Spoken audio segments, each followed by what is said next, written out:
Well, hi, everybody. It's the Stratosphere Lounge, December 26, 2017. I'm your host, Bill Whittle. Good to see everybody. Good to be back. Down in Florida, Natasha and I had a event with TPUSA that went really, really well. Probably end up chatting about that a little bit. But yeah, here we are. So the last show of 2017. It's unbelievable. It's unbelievable. You see movies and stuff that just, I remember seeing that a couple years ago. No, it was 13 years ago, that kind of thing. What I thought we'd do before we get on to the questions is I want to leap into something that I left hanging last week, or 2 weeks ago, last show. And I kind of purposely left it hanging. But I think probably the night of the show or the next day, I had such a definitive answer to this question I'd left open that it was just almost more than I could bear. So I will spend 10 minutes or so talking about William Shakespeare, because last week I was talking about the Oxfordian theory that the works that we know as Shakespeare were written by was it 13th or 14th Earl of Oxford, Edward de Vere.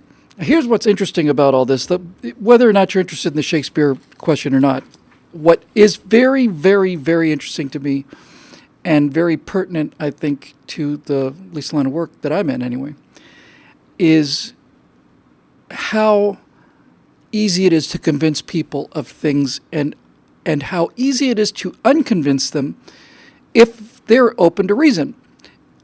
So let's just kind of walk back through the case here. I'm not trying to make a case for anybody or against anybody here. I'm just telling you what went on in my head, because I think it's really interesting. It's just interesting to me to be on the inside of one of these things and to understand how maybe you can get out of it. So here's basically the deal. A while ago, I saw a documentary called Last Will and Testament. It was a documentary making the case for Edward de Vere, the Earl of Oxford. And it was done by the same person who did Anonymous, which is a feature film, a very good one, I thought. Also, basically looking at de Vere as the author of the Shakespearean plays. And in the documentary, making the case for de Vere, there were a number of things that I thought were compelling evidence. Now, the burden of proof is on the Oxfordians, and so I was initially skeptical, but then they started asking questions, and they put it together in such a way that I began to really seriously question it. It seemed to make sense. So here's the process. I see this documentary, and it's the Earl of Oxford. Okay, what have you got? The first thing I saw was a collection of William Shakespeare's signatures. There were only 6 of them surviving. And the second I saw those signatures, I thought there's no way that this is the hand, that this name anyway is the person that wrote these works. Not because Shakespeare had to have a beautiful hand, but because for a guy who wrote, as many words as he did, was it 27 plays, 32 plays, I don't know, sonnets, all of it. You cannot write that much and not be able to write your name. And if you look at the 6 surviving Shakespeare signatures, they look like they're scratched out by an illiterate. That I thought was very compelling. I thought it was very compelling evidence. I didn't see a way around that. They point out the fact that Shakespeare's 3 daughters were illiterate, just known to be illiterate. When they had to sign documents, legal documents, they basically just made a mark. And I thought, the daughters of the man that wrote, these plays, their daughters are illiterate. They can't read or write anyway. That doesn't seem very likely. And the main argument was that so much of what Shakespeare wrote about was about kings and courtiers and all of this stuff. 1/3 of his plays were set in Italy, and de Vere had been to Italy, and Shakespeare had never apparently been beyond London from Stratford. And when you put all this together with Derek Jacobi narrating, you can make an extremely, extremely interesting and compelling case. And this is the part that interests me. Because unlike most people, and I don't want to take too much credit for this because I have to tell you, I did it, I dragged myself kicking and screaming from this theory to seeing what's the other side. What does the other side say? And the first thing I heard, just in glancing on, just on internet bites, was that a statement that's saying that no serious scholar of Shakespeare accepts this, and none of them could ever get hired at a university if they did believe this Oxfordian theory. Now that sounded both arrogant and at the same time very, very compelling. So I went on and did a fair amount of reading. I especially read a book called Shakespeare, in fact. And the groundbreaking news of this episode of the Stratosphere Lounge is that the works of William Shakespeare were written by a guy named William Shakespeare. And he lived in Stratford-upon-Avon. And he looks the way we think he looks and so on. So how did I get to this place after what seemed to me to be a reasonable series of objections? And this is where it gets interesting. The signature question was very damning, I thought. I thought that the daughter question was very, very strong evidence. The fact that he'd been to Italy, De Vere, I thought was compelling. The fact that he knew all about the insides of the intrigues of the court, I thought that was also compelling. One of the major problems with the Oxfordian theory is that De Vere died, I want to say 1604, and Shakespeare in either 1616 or 1618 or 19, right around in there. So Shakespeare went on for many years after De Vere, but the Oxfordians say that basically Shakespeare was the front, Oxford had written the plays in advance, and basically just released them over time. So that was the Oxfordian position, and it was compelling. And then you realize how powerfully people like Michael Moore are, and how things like the moon landing conspiracy and how the 9/11 conspiracy, how all of these things are sold.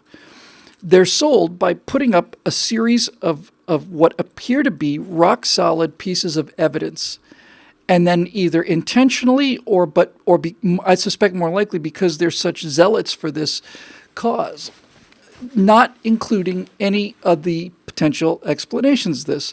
Great example of this phenomenon is when the guys try to sell the 9/11 conspiracy theory, and they point out that the fire was burning at, what was it? Forget the numbers, but jet fuel burns at 1,600 degrees Fahrenheit, and you need to get to 2,500 degrees Fahrenheit to melt steel, so it couldn't have melted the steel, so therefore it had to be an explosion because the fire doesn't get hot enough to melt the steel. And that argument is utterly destroyed by a video I saw by just a regular guy blacksmith. And he took an iron bar, or steel bar, I guess, put it in a vise and tried to bend it, and he couldn't. It was a big steel piece of rebar. Then he heated it up, but he didn't heat it up to a melting point. He didn't even heat it up until it was red hot. He simply heated it to about 1,000 degrees or so, put it in the vise again, and bent it like a piece of spaghetti. So there you go. If your entire argument for 9/11 is that the fire didn't burn hot enough to melt the support structures of the building, this guy shows you with your own eyes that it didn't have to actually melt the steel. Simply getting the steel hot enough weakens the steel enough so that the buildings come down. And needless to say, with the 9/11 conspiracy stuff, you could break all of these apart. Same for the moon landing. What appear to be very serious evidentiary, objections are fairly easily explained away. So on to the Oxfordian argument. The signatures. Pointed out that a lot of people in that time, there are a lot of signatures from people we don't have any signatures of at all, but we do have 6 surviving signatures of William Shakespeare. And it was pointed out to me that either 2 or 3 of them were on his will, and I knew they were on his will. But what was not pointed out to me was he wrote them as while he was dying in bed. I thought, well, that is a little exculpatory, isn't it? But what about the other 3? Why do they look so bad?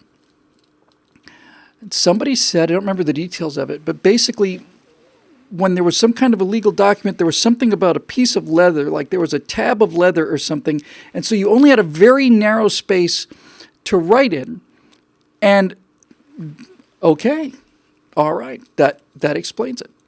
That doesn't necessarily mean that the De Vere case is out the window, but it's a reason to set aside what I thought was strong evidence.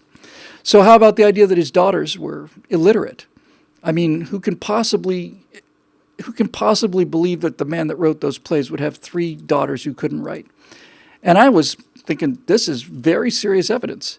And then the guy whose name I've forgotten, and I'm sorry to say, but the book is called Shakespeare, in fact, said, yes, his 3 daughters were illiterate. All women were illiterate in Elizabethan England. And it's just, yeah, they were, weren't they? Yes, they were. They were, I think 2% of the female population, something like that, of Elizabethan England could write. And that would be people like queens and duchesses, a very high aristocracy. Most women didn't write. There were no schools for women, and they had no reason to write. And this all changed about 50 years after Shakespeare died. I want to say mid-1600s is when they first started to really make the case for women being educated and treating like actual human beings. But that blew that argument right out of the water. And then down we go. But the thing that was most interesting to me was this. They talked a little bit about the education that he would have gotten in this public school, and that history was something that everybody just talked about the way we talk about celebrities and so on. All of this worked for me. But the thing that actually put me firmly back in the Shakespeare category after my 2-week excursion into Oxfordian camp was simply this. They said the way the plays are structured implies a person with an extraordinarily deep working knowledge of how theater works. In other words, there are only so many actors in a play, and with costume changes and so on, you have to try to keep that number to the bare bones minimum, at least of speaking parts, acting parts. And the plays are structured in such a way that there's time for people to get in and out of costume, for the same actor to go ahead and do this, maybe do a second role or so on. They say that in some of the plays, some of the actors were named by name, that Shakespeare just wrote, Dave says, and crosses it out, and he meant to say Hamlet, but he knows the guy who's playing Hamlet. And the more of this I read, the more I began to see how I had been misled. Again, I'm just telling you my experience because I think it's interesting. So the Oxfordians are saying that only a man of that level of education could write about things like Italy and life at court and so on. But if somebody would please look it up for me, I'm just embarrassed that I'm not able to mention his name. Can you somebody just in the comment section find me the name of the author of a book called Shakespeare, in fact? But basically what he pointed out was, and this is something, again, that I hadn't seen, and this is why this is so compelling to me. You say, well, he didn't have a whole lot of experience in court. How could he possibly know what goes on at court? And then you realize he's not really at court. There are famous people. There's kings and earls and dukes, but they're famous people in that age. And a better question is, how could the Earl of Oxford ever have been able to write down to the level of some of Shakespeare's characters? How could he write down to the earthiness of it? The great genius of Shakespeare is his ability, I think, to get into so many people's heads, and to make a gravedigger as believable as a king. It's just remarkable.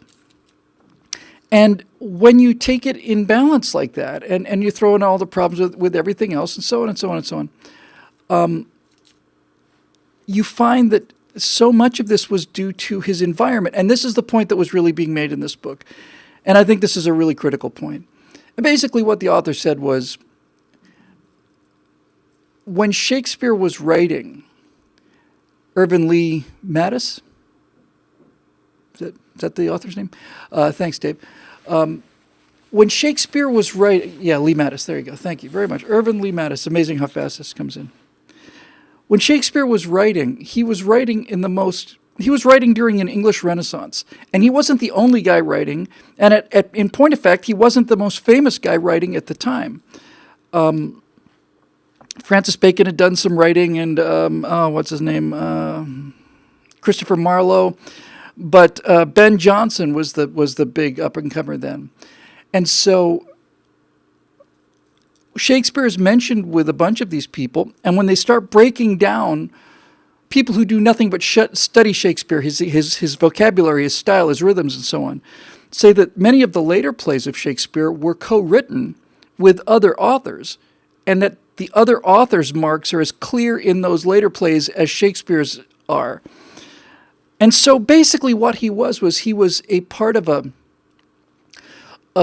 extraordinary time. Almost in a way, it's almost in a way a sort of a literary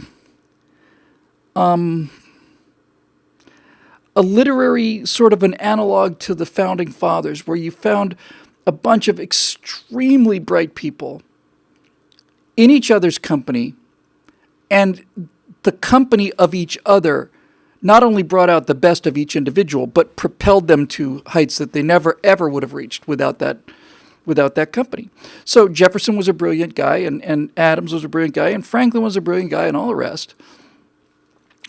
Washington was not such a big intellect so much as just extremely brave and moral, and had that gravitas and so on. And there's that kind of milieu, this kind of mix. But the most important point that this author makes is that Shakespeare didn't become a god until the Victorian times. It wasn't really until Victorian era where Shakespeare began to be worshipped, when Shakespeare became Shakespeare, where he wasn't just a good playwright, or maybe even just the best English playwright, or maybe even the best writer ever. Somewhere in the 1800s, Shakespeare became the immortal bard, and he called it bardology. Wait a minute, idolatry, bardolatry, something like that.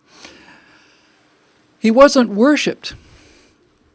And this is important because when you put Shakespeare into context, you see that while his work is an entirely different level than his contemporaries, there are many cases where the best writing of his contemporaries is better writing than the worst writing of Shakespeare. No one hit his highs. No one hit his average. But there were other writers that were writing some really excellent stuff, and I just started to read. After going through this, I figured I owed the guy from Stratford that I was going to read every play he wrote, and that's easier than it sounds. You just have to be ready, I guess. I mean, I was never ready to read it, but you just have to be ready. So I read Henry VI, and then I realized, oh wait, I forgot, that's Henry VI Part 2. And then I realized, oh my God, there's Henry VI Part 3. And I read Richard III, and now I'm on Lear. I'd already read Macbeth, and obviously I knew the major plays and some basic familiarity with them. You can't be a theater major without seeing Twelfth Night or As You Like It, or something like that, being Midsummer Night's Dream being put on stage with your friends. So I just started reading it, and one of his earliest plays, one of his least known plays, is King John. And I couldn't get through King John because King John is written by Shakespeare, but it's not very Shakespearean. You read King John, and you hear the language, and you hear the manner of speaking, but there's no music there at all, none. And I finally said, I really did want to read all of the plays, but let's be realistic here. I'm not going to get through King John, and I don't want to stop, so I picked up Lear. And you pick up Lear, and half a page in, you realize, oh, this is Shakespeare. He developed, and he basically got to be a better writer as all of these collaborations happened and so on. So just two things to wrap up on this with. From a political point of view, from a kind of a messaging point of view, you can sell almost anything to people if you look for evidence that is unusual, or at least, and this is important, at least seems unusual to the audience, not commonly known to the audience. And you say, how do you get around this? And you don't provide any explanation. And you put 2 or 3 of those in a row, and you will convince people that there's something fishy with the official story. But the real driver of all of this,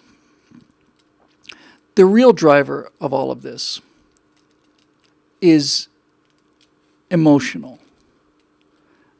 And I've come to realize that in my case, and I think in the case of most people, what drives these conspiracy theories is, to some degree, maybe a large degree, the idea that you've got secret knowledge and you're looking behind the veil. That's very attractive. But ultimately, what the case was for me and my leaping into this whole Edward de Vere, Earl of Oxford thing, was that most people, I think, have a sense of justice. And it strikes people as a terrible injustice if the works of Shakespeare were actually written by somebody else. It offended my sensibilities that this could be the case. And I wanted to believe it. That's where it comes down to. I wanted to believe that it was Edward de Vere because it was interesting, it was different, it was romantic, and it had a sense of doing justice that was long overdue. Which is why the evidence that they proposed, which was good evidence, in some cases anyway, was convincing to me because I wanted to believe it. And as I said earlier, the hard part was saying, I want to believe it, I do believe it. I told Natasha, we were watching this anonymous thing on the couch, I said, I'm not going to refer to the works of Shakespeare anymore, I'm going to refer to the works of Edward de Vere, because this man deserves his recognition. So that's the emotional propeller. You want to believe something that provides you with a higher sense of justice. And nobody put this better than Case Closed, whose author's name I forgot last week, and then I remembered clearly, and now it's gone again. It'll come back to me in a second. I can see his face very, very clearly. But Case Closed was the same kind of deconstruction of the Kennedy assassination conspiracies that Shakespeare, in fact, is for the authorship question. It's not just a rebuttal, it's a deconstruction, it's a demolition of the argument. And what the author says in Case Closed is, why are so many people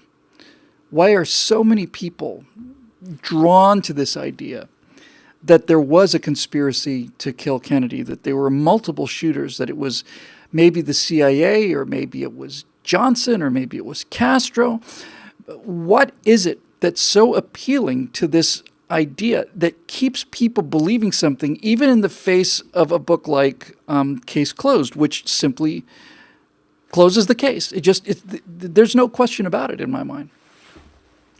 So what is it? And at the very close of this book, thank you, Mr. Pershing, or Ms. Pershing, J.C. Pershing, Gerald Posner, thank you. At the end of this book, Gerald Posner, I think he really hit on it. And this applies to all conspiracy theories. Posner says that Kennedy was so large and Oswald was so small. Kennedy was such an enormously magnetic figure and a leader of the free world, young, handsome, good-looking guy, certainly had his flaws and all that, but he was largely loved, and especially after he was murdered. And so you've got this gigantic figure of Kennedy on one side of the scale, and he said on the other side of the scale, you have this insignificant, tiny, small, petty little man who committed this act. And he said, you want to put something heavier on Oswald's side of the scale so that it balances. You want to believe that Kennedy was assassinated by large forces because it would bring some meaning to it. And it goes right to that human need for meaning, and it's an overwhelming need. And it also goes to that human need for story. You know, everything we learn is through stories. That's why this is the battlefield. That's why the left isn't coming with rifles. They're coming with stories. They understand it. Everything we learn is from stories. All of Aesop's tables are stories. Shakespeare's are stories. We learn about the human condition from his stories. The Bible are a series of stories. It's all story. And Oswald is not a very good story.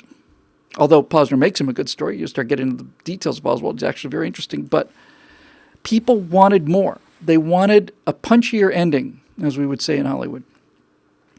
And so something draws them. Same thing with 9/11. Most of the people who believe, not all of them, but most of the people who believe in the 9/11 conspiracy are left-wingers. And they want it to be George Bush's fault. They want it to be his fault. There are people who hate America. Certainly in the Middle East, it's almost universally considered that the whole thing was a CIA plot or plot by the Jews, and all the Jews didn't come to work that day and all the rest of this nonsense. Because they want that to be true. Especially in the case of many of these Middle Eastern countries, when somebody says, no, it wasn't us, it was the Jews, it gets rid of their guilt and it fires up their anger. And enormous emotional tide going in that direction to believe it. There are people who just simply do not believe that the moon landing happened. I don't know why. I think on some level, it's simply too much for them. I think it's just too big for them, that they simply can't get their minds around the fact that we actually did it. By the way, certainly everybody's had this experience, but I don't know how many times people have actually thought about it. Next time you go outside, and you're outside for any length of time, next time you see a jet in the sky at high altitude, like contrails, look at the front of the contrails and look at the jet. I'm not going to get into chemtrails because that's easily defeated too, and I've done it probably 3 times on this show. But just look at the jet, and just look at how tiny that little metal cylinder is, and think about how vast the air is. That probably 300 people on this little silver speck, way, way, way up there. And this is not a particularly pleasant thought, but imagine if that thing were to disintegrate, how far people would have to fall, and how huge the sky is, and how tiny, tiny, tiny, tiny, tiny that little thing is. When you stand on the ground and look at a jet at 35,000 feet, and you think that there are 300 people in that thing, it seems not only miraculous technologically, it seems like the bravest thing that anyone has ever done, ever. But when you're on the jet, you're in a very small world. You got little windows, and it just feels like a cramped room. And you just have to sit there. It's kind of like being in a movie theater for 5 hours or 12 or 3 or whatever the case may be. You have no idea how big the sky is and how small you are. And if you think that's impressive, think about the fact that there 3 men went to the moon and back, which is, by the way, is another small little pet peeve. Most people, if you ask people, if you gave them a ball the size of the Earth and one the size of the moon, the relative sizes were correct, and you ask people what the distance between the Earth and the moon is, I bet you most people would come up with a number that's probably 1/10 to 1/4 of the actual distance. I bet the long ones would be about 1/4 of the actual distance. The moon is much bigger than we think it is, and it is much further away than it appears to be or feels like it is. And I think some people simply can't accept that. There are some people who have a grudge against government, and I'm one of those people. But I also have a sense of reason, and I have a strong dedication to getting things right and trying to find the truth, which is why I read Shakespeare, in fact, and why I'm proud of myself for having read that book. Because, again, and this is the end of it, I so much wanted to believe the Oxfordian theory. My sense of justice, which is really the reason I'm doing this work at all, had me just by the throat. And I remember thinking, God, I don't want to, it's probably not going to be very good. I'm just trying to talk myself out of it, but I did, and I read it. And so the argument for William Shakespeare is overwhelming. So I wanted to clear that up because that whole Oxfordian thing was hanging. But I think it's also an extremely interesting point in terms of how the human mind works, and how I think if you're going to undo a story, you gotta undo it with a better story. That's actually just kind of flew into my head, but that's actually kind of what I think. In other words, if you think that I'm just talking about the emotional driver. Some people can simply be completely rational about this, but most people aren't. So, If you think about it, you get somebody gives you this incredible story of an unknown man who was banished from the court, and he was a genius, and everybody knew he was a genius, but he couldn't publish his plays, and he used a front man, and for 400 years, somebody else has been taking credit for his work, and that's a hell of a story, and you want to believe it. You want to listen to it. You want to believe it. And then other people will say, no, that's not true. It's nonsense. No, of course it was William of Stratford. Of course it was. And that's not satisfying. It's not satisfying. And you can say, well, all the evidence indicates that it was William Shakespeare. And that's not satisfying. What undid me anyway, was when somebody told me the story of William Shakespeare. And the story of William Shakespeare, to me, was, when I was finished, a much better story than the story of Edward de Vere, who parenthetically in this book was not a very nice fellow, according to the writer of Shakespeare, in fact, and they left that part out of the other documentaries.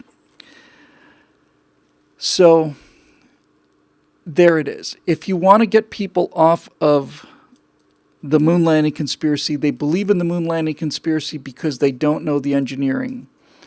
And they think that the technology wasn't good enough. They think that the risk wasn't good enough. They'll say things like, there is incontrovertible evidence that we didn't go. And for me, it's like the Shakespeare signatures or the daughters. It's like, yeah, what do you say about this? How do you explain that they got through the Earth's Van Allen radiation belts? Explain that they got through the radiation belts for being in there in a few hours in a relatively protected capsule. I mean, that capsule had to deal with that. If it turned out there had been a solar flare at the time of them either being on the moon or in transit, that might have killed the astronauts. But we figured it was worth the risk. Flares directed straight at Earth are really quite infrequent. But the Van Allen belts, while they are a state of higher radiation, are not fatal to people who go through them relatively quickly in a relatively well-shielded vehicle. So it's not this death zone that no one can cross. It's just not true. And so when you want to get somebody off the 9/11 off the moon landing conspiracy, you've got to tell them the story of the moon landing. You got to make it a better story than what they've been told about, people out in a studio someplace and lights that you can see. And there's 10,000 pictures taken from the moon. And on one of them, there's a rock that has a roundish kind of a crescent shape, which is vaguely in the form of a letter C. And the entire moon landing conspiracy is built upon the fact that this is a prop labeled C rock and that somebody accidentally tipped the rock over and that's why the mask of the veil fell, and it's ridiculous. It's ridiculous.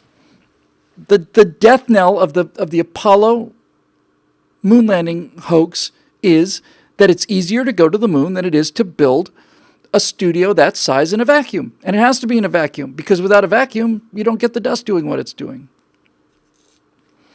That's the end of it. The death blow to the Loch Ness Monster is it's an air-breathing plesiosaur. It has to come up for air 5-10 times an hour. We'd see it every hour. It's not there. Over. Done. The 9/11 conspiracy thing is not so much how easy it is to disprove so much as just to say, how many people would have to be involved in this? I was at my dad's funeral in Arlington, and my first essay ever that I ever wrote about this was about the fact that in October, I think, of 2002, I went to my dad's funeral in Arlington. I saw the Pentagon down there. I asked the guy who was performing the service, Major Crisp, if he was anywhere in the area during the 9/11 attacks on the Pentagon. I said, yeah, I was on that hill over there. He saw the jet fly over and hit that building. He saw it with his own eyes. So was Major Crisp in on this thing? And was everybody who was in Arlington National Cemetery in on this thing? And was every single commuter who was en route and saw the jet, were they in on it too? And what about my friend Dana, who worked in New York City? Dana and her husband Michael are people I haven't seen in a long time, but they're very dear to me. And she was in New York City, and she heard this sound outside the window, and the entire room ran to the window, and they saw the second plane going down, down the street. Is everybody in on this conspiracy? Everybody? Does this not outweigh the fact that in one frame of one image on a digital camera, there's a white speck on the bottom of the plane that they claim is some kind of weapons pod or something. It's not on the next frame. It's not on the previous frame, or else they'd show it to us. One frame, the digital camera has produced a white blob on the bottom of an airplane. Therefore, millions of people were in on this conspiracy, and 15 years later, no one said boo, and no one's been murdered in the kind of numbers that they need to be murdered. It's just absurd. It's just absurd. So you have to basically tell the better story. And that's what we just consistently fail to do. We just don't do it. But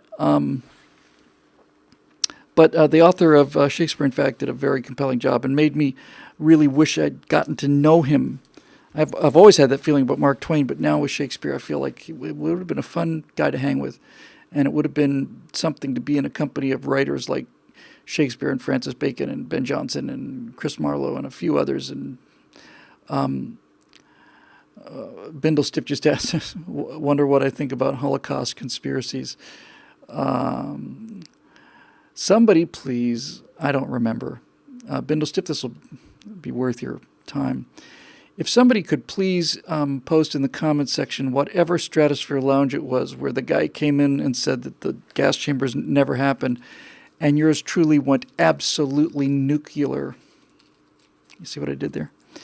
Absolutely nuclear, and used the F-bomb, I think maybe the only time in the history of the Stratosphere Lounge after 173 episodes. If somebody could just tell me what episode that is, or if Bindlestiff is watching the comments stream, you'll get to know what I think about Holocaust deniers. So much for that. Anyway, it was a very interesting day. And interesting experience and a real lesson for me, and I learned a lot, and I am going to finish reading. If I don't read all of Shakespeare's plays, I am certainly going to read most of them because they're just great reading. Lear, I couldn't put down. Richard III, couldn't put it down.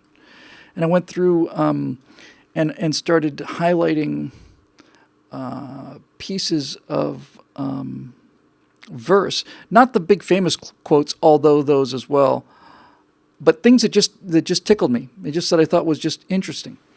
Since this show is all about honesty, brutal honesty, and talking about things that maybe we don't want to talk about so much, let me find my iPad and I will expand the story just a little bit more.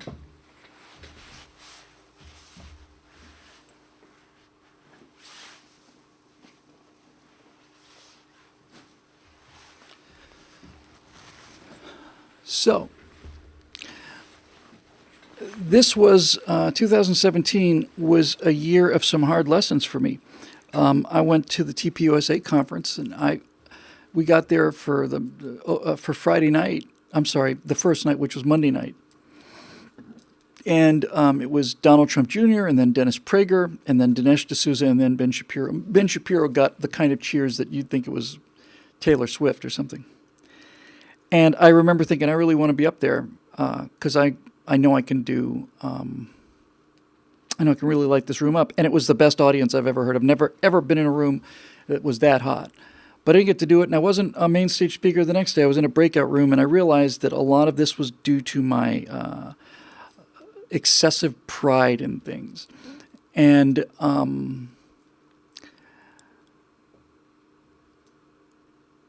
when we all know that there's good pride and bad pride, and I certainly have good pride in the work that I do. I have enormous pride in my wife and the person she is. I have pride in a lot of things. I'm proud of my country. I'm proud of being a pilot. I'm proud of all these things. These are all things that are good pride. But bad pride, destructive pride, is something that usually comes from an absence of pride. Yeah, that's probably pretty much what I wanted to say.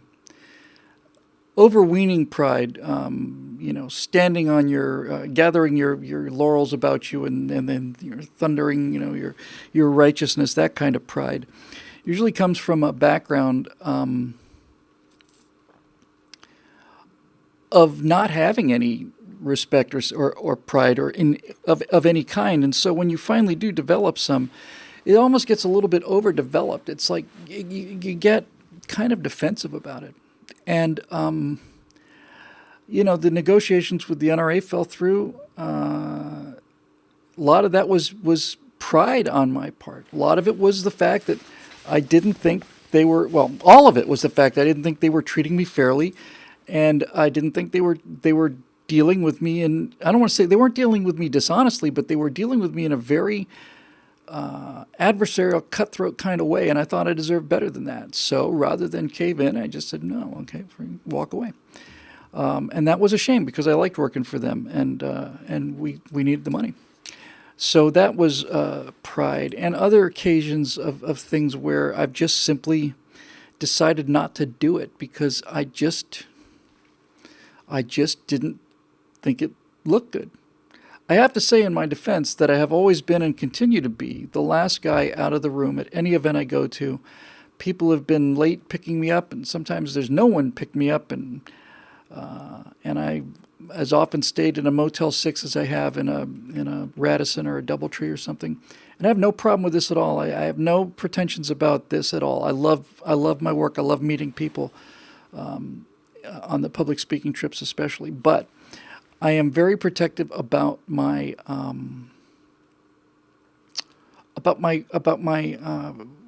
pride in work. You know, it's like I don't like the sense that people are taking advantage of me. So so it's been a hard year on a number of fronts, and this has been beaten into me, as all of the whatever limited wisdom I have has been beaten into me. This issue of pride was one that I had to deal with a lot this year. And coming out of the TPUSA conference, I was a different person than I was when I went into it, and I was a much better person, if I do say so myself. So, excuse the glasses. So imagine my surprise when I'm reading King Lear, and I find I'm gonna have to. I did highlight it. Just give me 1 second. Yeah, lots of highlighting, and I just found this passage in King Lear. This is Lear's daughter talking to the Duke of Cornwall and the Earl of Gloucester. And in King Lear, Lear is a father who's basically going nuts. He is losing his mind, and he asks his three daughters. He says he's going to divide his kingdom equally among his three daughters, and he asked them to say, "Tell me how you love me." And the first two daughters are very effusive, and the third daughter says, "Well, I love you as my father, and I'm very grateful for all the things you did. But if I get married, then you will have half my love, and my husband will have the other half." And Lear just thunders and disowns her. Then he disowns another one. Then he disowns another one, and Lear has just gone mad with pride. That's the whole story of this. He's mad with pride. And he's destroying his family and his kingdom and everything else because of this overweening pride that he has. And I suspect that pride is a result of him, of Lear realizing that he's old now and weak and decrepit and bitter, and he had a surplus of hardship that's making him stand on his pride, which is something I can certainly relate to. And again, William or Bill Shakespeare, I don't know how you did it, but you managed to do it. It's just an offhand line, and I saw it, and it just stuck with me.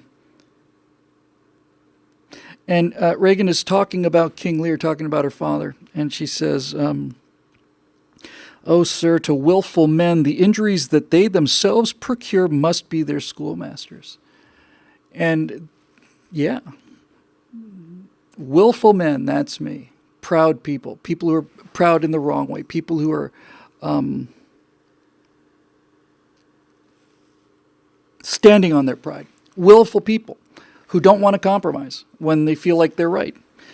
To willful men, be like me, the injuries that they themselves procure means to purchase something, to buy something, to gain something. So the injuries that they buy, the injuries that they bring upon themselves, must be their schoolmasters. Which basically means that the only way that willful, proud people like myself ever learn a lesson is when these acts hurt us so much that they become lessons. And here it is. To willful men, the injuries, like losing a contract, or TV show or something like that. The injuries that they themselves procure, the harm that is done to them by themselves, must be their schoolmasters. It's going to be the lesson, and it's the only lesson. No guarantee it's going to work, but if that doesn't work, nothing will.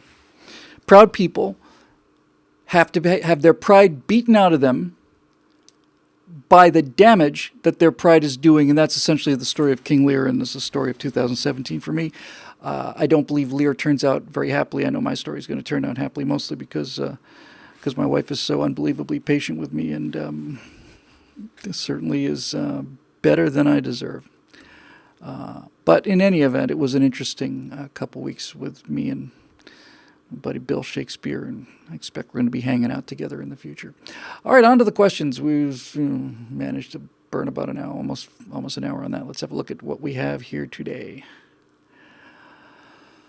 I used to, for the first 100 episodes, 150, something like that, I used to copy the questions, look at the questions I like best, copied them, put them on a piece of paper, and read those off. But I actually much prefer not knowing what's coming. Dave Olson.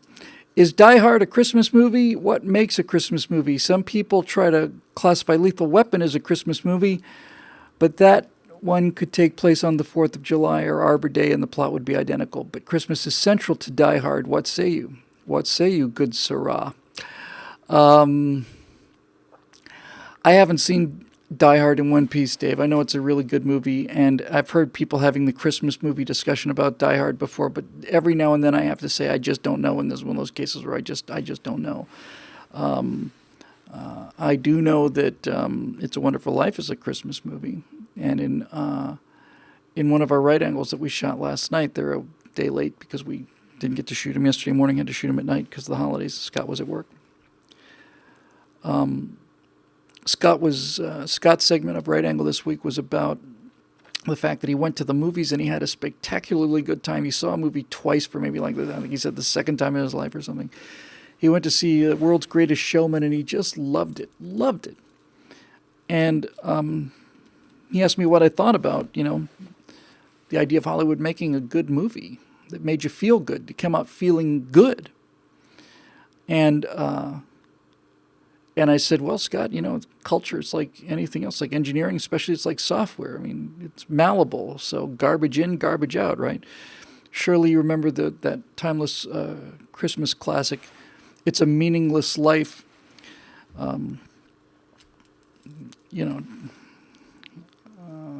directed by Oliver Stone. It's...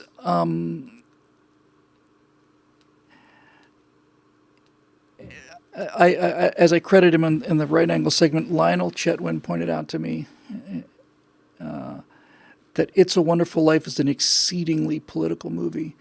And anybody who hasn't seen it, I cannot recommend it highly enough, but virtually everybody's seen It's a Wonderful Life. And I've mentioned this a few times before, just to dance over it real quick.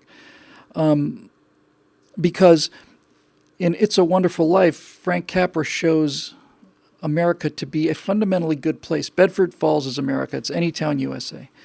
And Bedford Falls is a lovely place to be. It's a wonderful place to live. It's the mythical America that we all love and that still amazes my wife to this day after being here for 14 months now, 15 months, something like that. She still can't believe, the idea that people can leave things in their car without the car being broken into and things like that. There's much about Russia that I didn't know and much about Russia that's much better than I ever knew. But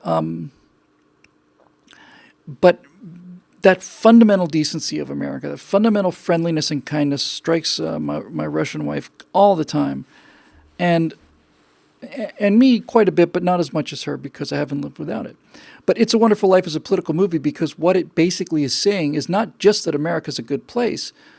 He's saying it's a good place because it's filled with good people. And the entire message of It's a Wonderful Life, according to Lionel Chetwin, I think he's absolutely right, is that when you take the good person, when you take the virtue out of Bedford Falls, then it becomes Potterville. Then it becomes a place of strip joints and closed stores and all this heartbreak.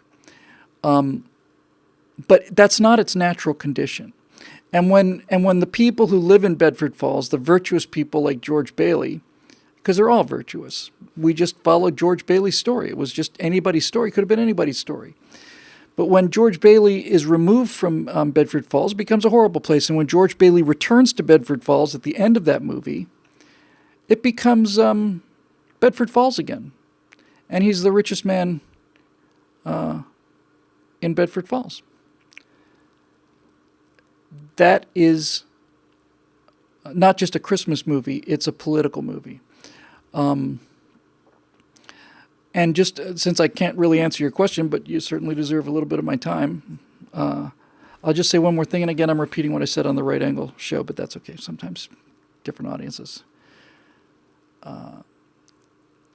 When I met Natasha, met her in New York, and we went to see Les Miserables on Broadway just before it closed.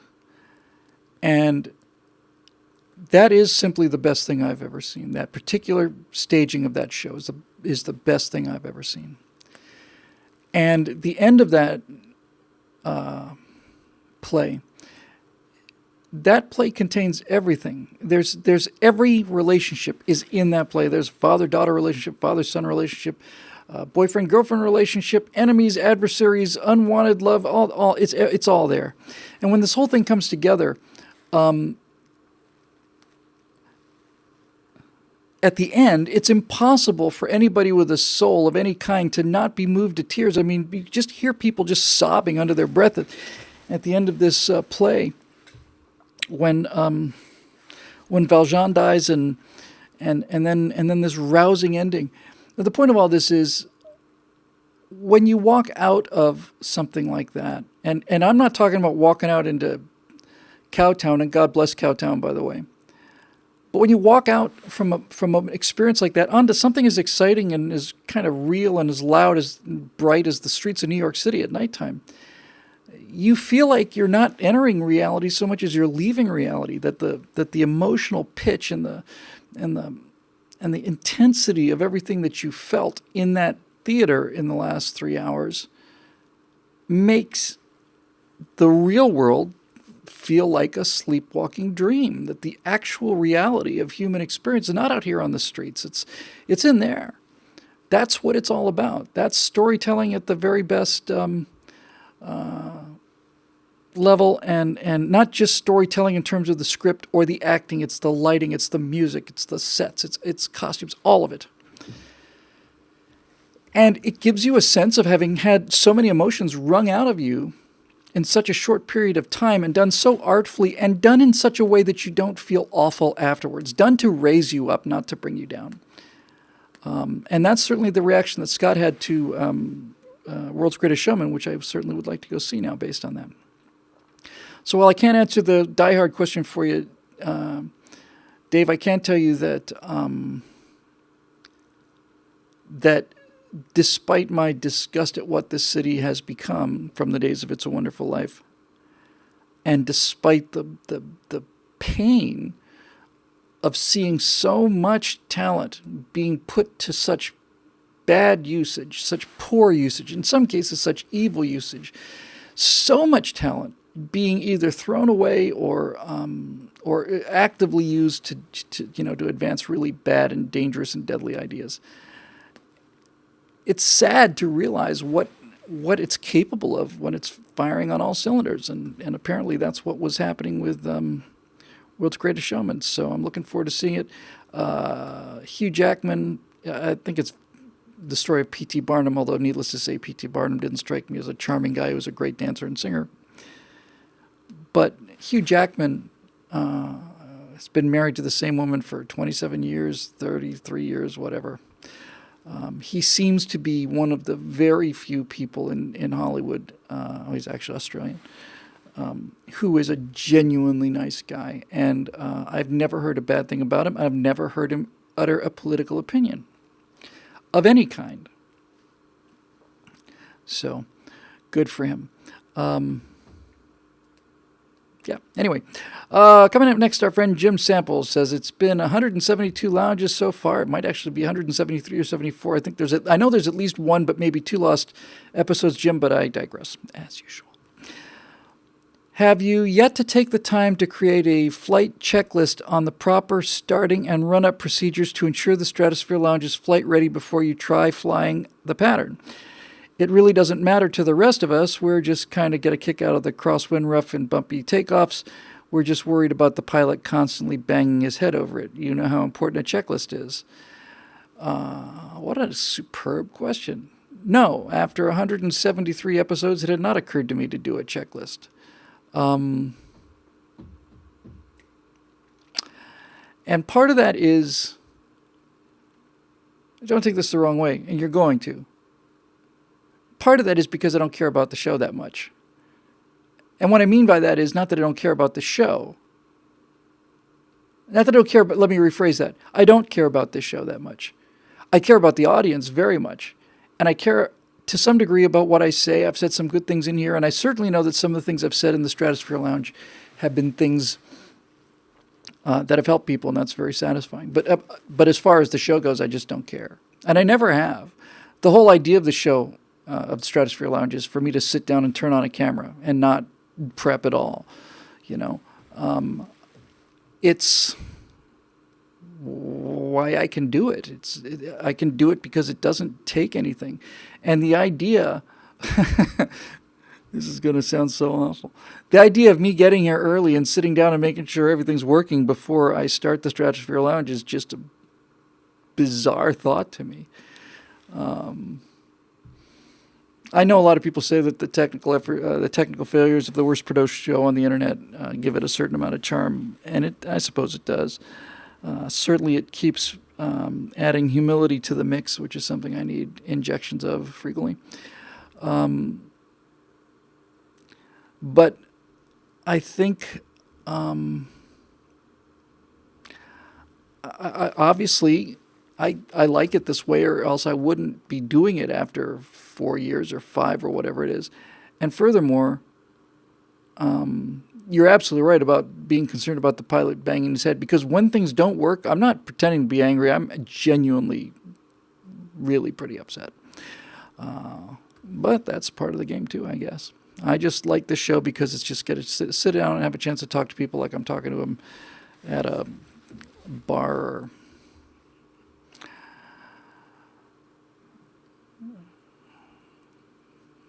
not at a winery. It's some other meeting place of our mutual consent. Let's see. Jake Sorticus, that's a new name, I think, or at least I haven't seen too much of it. Who's more effective in pulling centrist, wavering political minds to the conservative right? Comedians like Owen Benjamin, Steven Crowder, or political powerhouses like Ben Shapiro and Mark Levin? I think the answer, Jake, when it comes to the question of which is more effective, is it intelligence or is it humor? So I think the answer to your question is the most effective member at pulling people over from the left is me, because I've got the best combination of both of those things. Weren't really ready for that, were you? Now is the winter of our discontent made glorious summer by this son of a bitch. I know that was a very bizarre answer, but it occurred to me in a way of actual genuine humility that I do think I'm way underexposed, given the fact that humor is really powerful, and information and the ability to put down a barrage of facts is very powerful. But if you have nothing but comedy, it's easy to dismiss. And if you have nothing but data, it's also easy to dismiss. And the trick is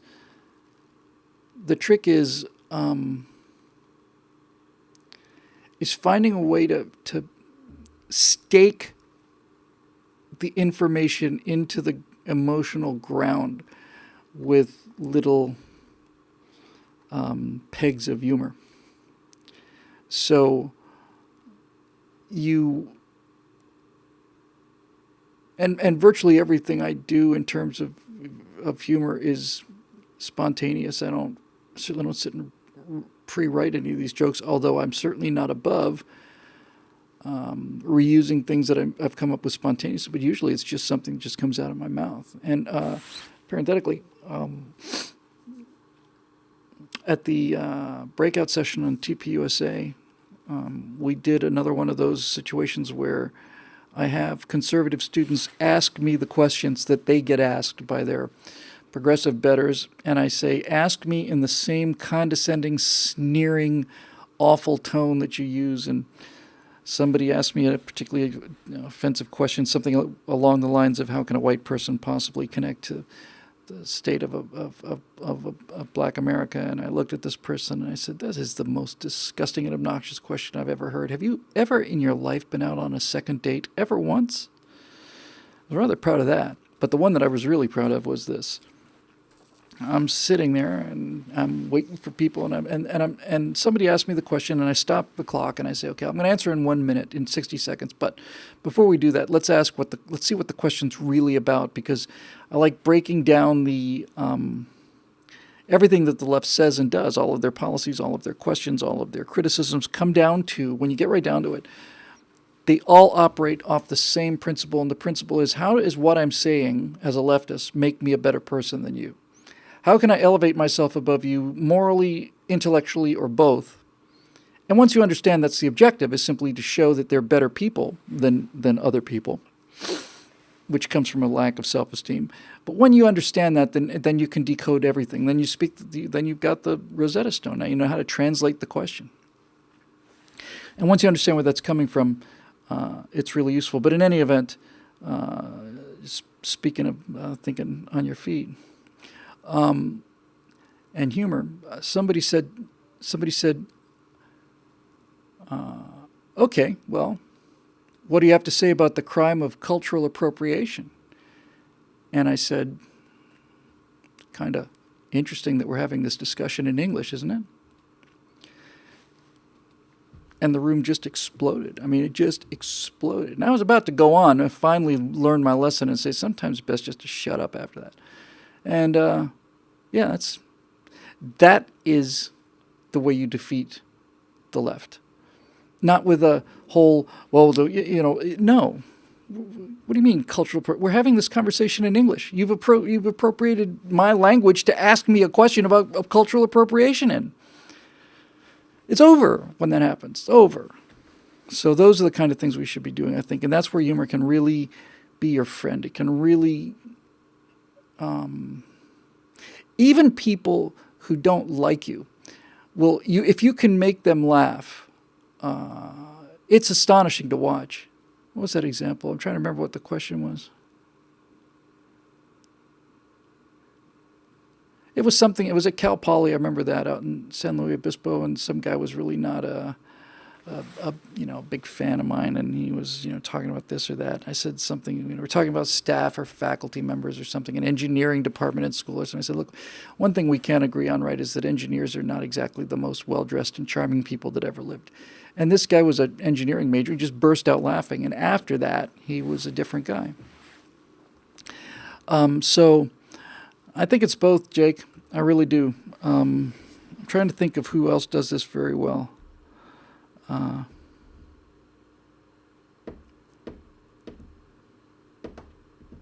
know there's one or two people that I've heard that just really... Nobody strikes me as having that same balance. Wish I hadn't had that question and the same question when I talk about my overweening pride, but I have to tell you, that's my honest answer. I really think it's... I think if that's a Venn diagram, I don't think they're separate camps. I think they overlap, and some people are almost all data and almost no humor, and some people are almost all humor, almost no data, and I think I'm right in the middle, which is right where I'd like to be. So there you go. Eric Blake, our friend, is back. He says, hey, Bill, here's a movie question that's been in the back of my mind for a while. In the absence of a movie-themed Stratosphere lounge yet, a lot of people are asking for that. Eric's asking for it every time in the comment section. Finally got to answer his question. I suppose there's no time like the present, and now begins a short novelette, which I will read to you. I've long noticed you often sing the praises of High Noon, really sing the praises of High Noon, and I've always been curious about why you love it so much. See, I myself can't get past the fact that the far left Carl Foreman famously wrote the screenplay as a revenge piece against America for the incoming blacklist. The storyline was intended by Foreman as a major FU to small-town American virtues by portraying a town full of pioneers who'd braved all kinds of hardships to make a new life as selfish cowards turning yellow at a mere 3, later 4, bad guys coming into town, as John Wayne noted. Further, as Howard Hawks noted, Marshall Kane isn't acting very professional, going around asking civilians and rank amateurs to put their lives in danger to help him do his job. Hawks, of course, went on to direct Rio Bravo, starring John Wayne with Dean Martin and Angie Dickinson as the conservative alternative to High Noon. Coincidentally, Rio Bravo is one of my all-time favorite movies, so with the ideology behind the writing of the High Noon in mind, why do you like it so much? And if you've seen Rio Bravo, what do you think of it? With the ideology behind the writing of High Noon in mind, why do I like it so much? I like it so much because I had no idea about the ideology behind it. And now that I do know the ideology behind it, I like it even better. Because it is yet another example, and there are many, of the left's constant, ongoing attempt to destroy the right by writing characters that they find to be ridiculous and repulsive, but who end up becoming absolutely iconic heroes. And Archie Bunker's the classic example of this. Norman Lear made Archie Bunker into the racist, stupid, ignorant mouthpiece that for his father, who he felt the same way about. And Norman Lear and the writing staff and all the liberals who made All in the Family spoke through Mike Stivic. And this was the plan. They intentionally made Archie into a bigot, and they intentionally made Mike into a real progressive guy. And as always, it blew up in their faces where the American people loved Archie Bunker and hated Michael Stivic. And they didn't love Archie Bunker because he was a racist, because they knew he wasn't a racist. He had obsolete ideas about things, and he had ideas that you certainly would describe as racist, but he wasn't a genuine racist because he doesn't have Lionel in his house, and he's not constantly complimenting Lionel on things if he's an actual racist. They were making fun of the fact that Archie was on a level, didn't get the mockery and all the irony that Lionel was laying on him as a result of these ideas that Archie had grown up with. But Archie wasn't a racist. You don't invite Sammy Davis Jr. to your house if you're an actual racist. Now, people understood that. They understood that Archie Bunker had heart, and that he was wrong about some things, but that his heart was in the right place. And furthermore, the liberals that wrote that show could not escape the fact that Michael Stivic had to be a student, and that the only reason you have a show called All in the Family is because Archie and Mike are forced to live under the same roof with Edith and, oh, for the love of God. I'm not going to look. Gloria. If you don't have them living under the same roof, you don't have a show, because Archie Bunker and Mike Stivic never, ever going to run into each other. There's going to be his hated father-in-law and his idiot son-in-law, and they're going to see each other once every 5 years, and they're not going to talk to each other. So you got to have these people being forced to talk to each other. And having them being forced to talk to each other means that there has to be some reason why Mike Stivic is living in Archie's house. You could have done it the other way. You could have had Archie living in the younger couple's house. But the problem with that is Mike Stivic has to be a student, because Mike Stivic has to be in the cutting edge of 1970s, 1969, 70. I think it started in 69, 70, right around there, All in the Family. In other words, Mike Stivic has to be a student, because Mike Stivic has to be able to bring all of this progressive ideology that Norman Lear had into Archie Bunker's living room, which was America. So there you go.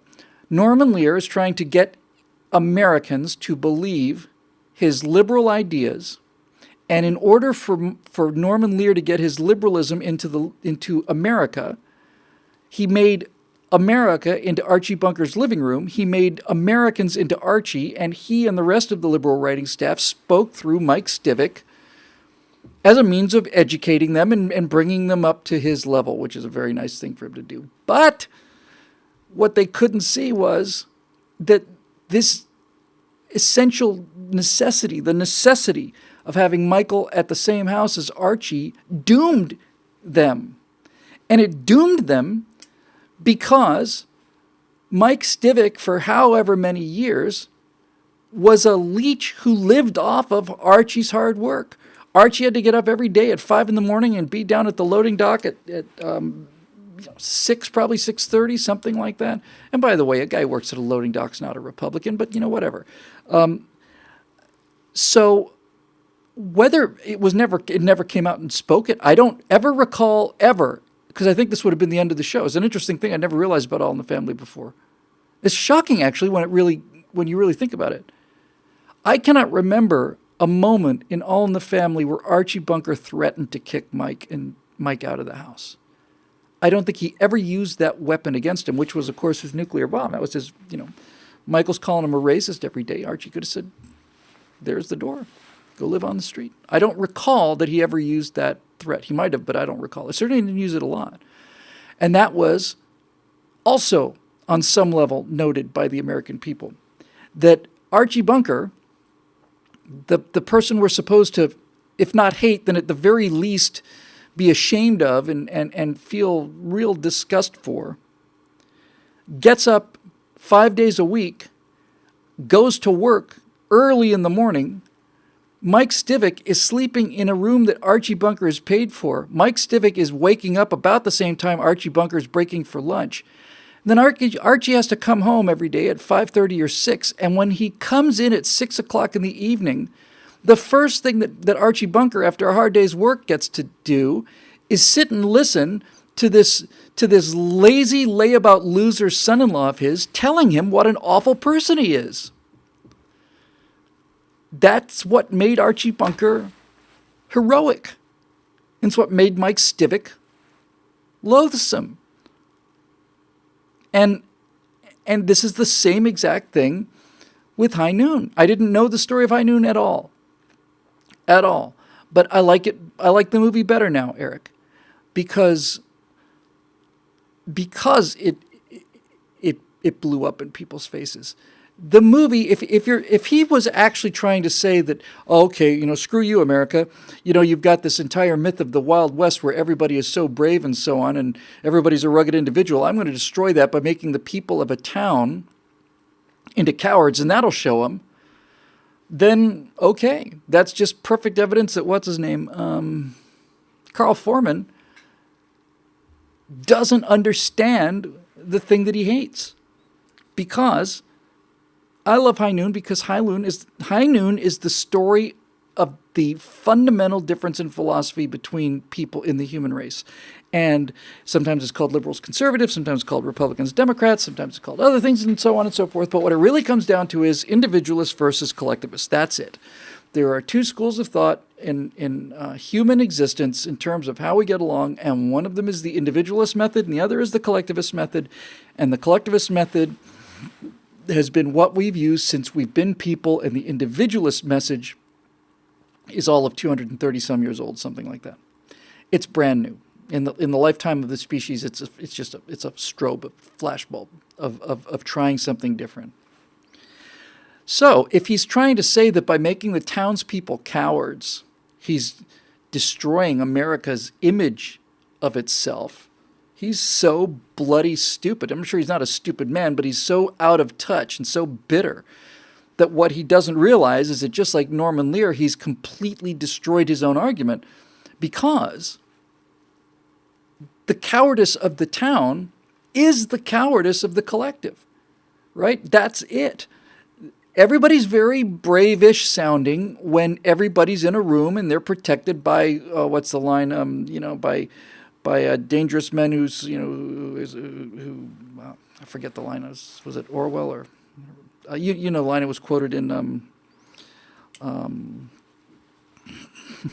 Sometimes I really do worry about the mind going, honestly.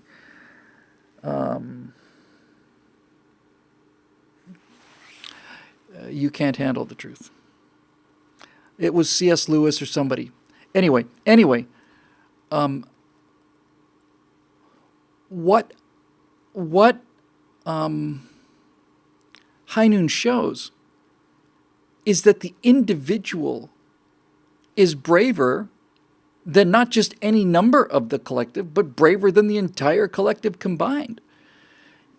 Furthermore, it's the sheepdog story, right? I mean, it's the sheepdog story in a nutshell. Outside of the town, the people are sheep. They're very kind, and they're well, when I say kind, I mean they're not murdering each other, and they get along like all townspeople do. And like most people, a few good men, thank you. Like most people, the townspeople are not particularly heroic because they don't have to be. It's not their job. So they're the flock of sheep. And circling around are these four murderers, and they're going to come and damage this town. They're going to come in and start eating these sheep. And the only thing that can stop these wolves are not sheep, but sheepdogs. In other words, wolves that have been domesticated, but are still essentially wolves. They've got fangs and they've got claws. And they know how to use them. So High Noon is making the case that, thank you, we sleep soundly at night because rough men stand ready to visit violence on our behalf. Yeah. So the townspeople sleep soundly at night because there's a sheriff. And when the sheriff is outgunned and outnumbered and he needs help, the people that he has been risking his life for this entire time aren't interested in paying back this debt. They're not interested in it at all. And this is another way that you're essentially glorifying, and rightfully so, law enforcement personnel. What you're basically saying is, here's a man out there who's ready to not only lose his life, but make his wife an orphan, his wife a widow, and his children orphans, and all the rest of that stuff. He's willing to do that every day for people that he doesn't know. But would all of them together be willing to take some portion of risk to protect him? Not a chance. Not a chance.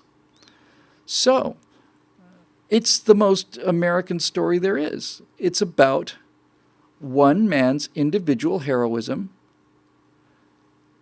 when it's called for. And this goes back to this idea that I've heard Twain speak about so many times, and others as well. But it's that idea of moral courage. And I know I've mentioned this probably 5 times on the show already, but it's been 5 years, so here it comes again. Twain wrote an essay called The United States of Lyncherdom, where there was a lynching in Missouri, in his home state. I think it was the first one, and he was so disgraced by this and so disgusted by it. It was all about this whole thing. But basically in that essay, he talks about this. He talks about them like some sort of breed, like it's almost like a special kind of lion that occurs, once in every 100,000 births or something like this. But he's right about this. Twain says, because Twain grew up, he was there. Twain said that when there's a lynch mob and they've got a black man with a rope around his neck and the whole town is pushing him through the street to get him to a tree where they're going to hang him and lynch him. Twain said if there's 100 people in that town, there's probably only 2 people that really want to lynch the guy. And the other 98 do not want to be seen as the person who doesn't want to lynch the guy. They don't want to be seen as the people who are not on the team, So they're just doing what they think they should be doing. They're so terrified of the censure and opprobrium of their townspeople that they are willing to go along with something that, at the very least, they're not enthusiastic about, and in many cases are probably disgusted about. So, what Twain says is there's a lot of physical courage, but what about the kind of courage that is the moral courage? And he names them by name. He gives names of either federal marshals or Texas Rangers or so on. He names 2 or 3 of them. He says they're worth their weight in gold. The species wouldn't be here without them.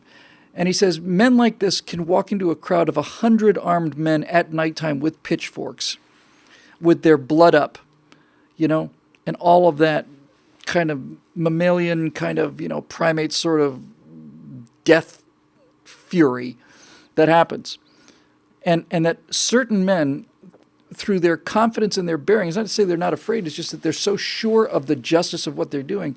Certain rare individuals can walk into a crowd, stand on a street in front of a lynch mob, unarmed, and even probably without a badge, and basically say, stop. And the people say, get out of our way, Marshal, because we're going to hang this guy and we don't want to hurt you. And he says, well, I'm not going to get out of your way. And if you're going to hang that man, you're going to have to kill me first. And I'm going to take you with me and maybe a couple of others as well. So let's get to it. And they turn around and walk away. And they let the guy go. Because that is the essence of the individual ideal.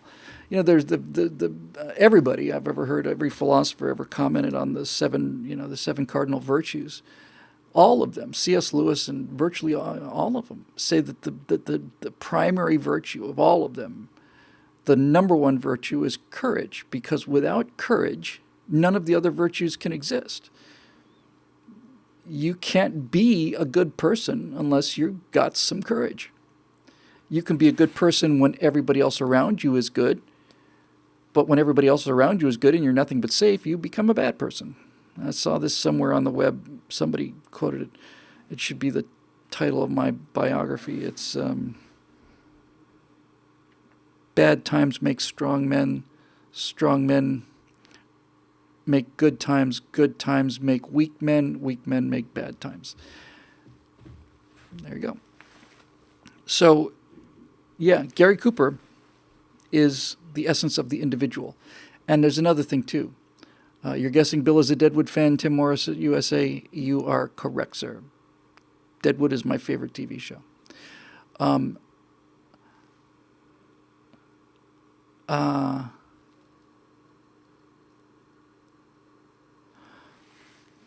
So anyway, that's what I think about High Noon, and I'm very glad that this communist idiot went out and made it, and that other communists went out and made it, and they thought that this was going to be a statement. And the last thing I'll say about this is I'm always reminded of this is one of my favorite stories ever. It's very brief, but at the beginning of the Iraq War, there was one of the very first anti-war movies, or at least was supposed to be an anti-war movie. It was called The Kingdom, and it's about a bunch of Americans are killed in a terrorist bombing in Saudi Arabia, and we follow Jamie Foxx, I think, and a couple other people trying to track down the terrorists that did this. But the director, being a European and being much, much superior to us in terms of morality and intellect, you understand, because he understands both sides of the issue. He can see both sides as morally equal, us and the people that flew those airplanes into the buildings. So he develops the terrorist's backstory quite a bit and gets some sympathy for him.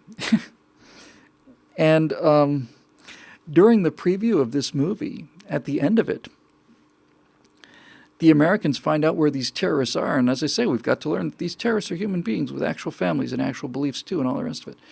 And the Americans find out where these guys are and burst in there and just start shooting them all dead. And the audience goes crazy, cheering and applauding. And the director almost gets out of his seat and says, no, you're not supposed to be cheering at this. You're not supposed to be laughing at this. No, you're not supposed to be this. You're supposed to be crying now. You're supposed to be crying because of this huge moral injustice and the cycle of violence and all the rest of it, blah, blah, blah, blah, blah, blah, blah, blah, blah. But no, people saw the good guys winning and they cheered and thought that was absolutely epic. I think I'll do two more. Cheryl Toomey is back. Okay, let's see. Another commenter asked this question, but I'll take it a step further. Have you found Christ, and if so, how? I'd really like to know. It sounds like your journey paralleled mine. If this is too personal, I completely understand, my friend. It's not too personal. Somebody wrote something about a post that we did before Christmas, and I almost responded to this because I've had this issue before, and I thought I had nipped it in the bud, but I didn't. So let's go to what I'm sure prompted that question. assuming that eventually we'll scroll my page up. We've had somebody on staff that's been doing our own memes, basically been pulling quotes of mine and so on. And I told them, pull quotes of mine and pictures of mine, put them together. It'd be great. Get some things out there because they share very well. And so I was in Florida, and just before Christmas, I come back and I see, come on. I'm working on it, folks. It's here somewhere. This is another part of the Stratosphere Lounge experience, is sitting there waiting while the host does something off camera. Where is it? All right, it's here. Hang on. Unless it's been taken down. I didn't take it down because I think sometimes you just, sometimes you just keep throwing fuel on the fire. Just let it go. I'm going to answer your question, Cheryl, by the way.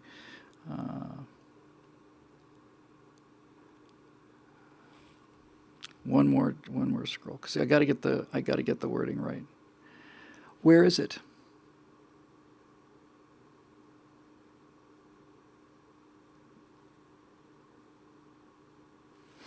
Okay, I'm going to find it because now I have to find it. It's important that I find it.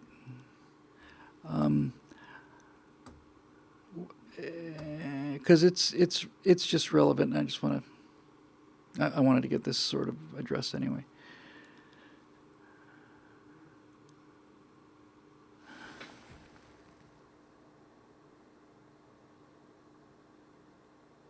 I don't see it.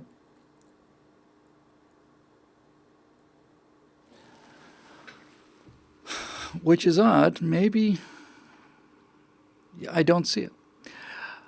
In any event, there was a Christmas message that was posted by an employee here, and it basically said something to the effect of, Merry Christmas, everybody.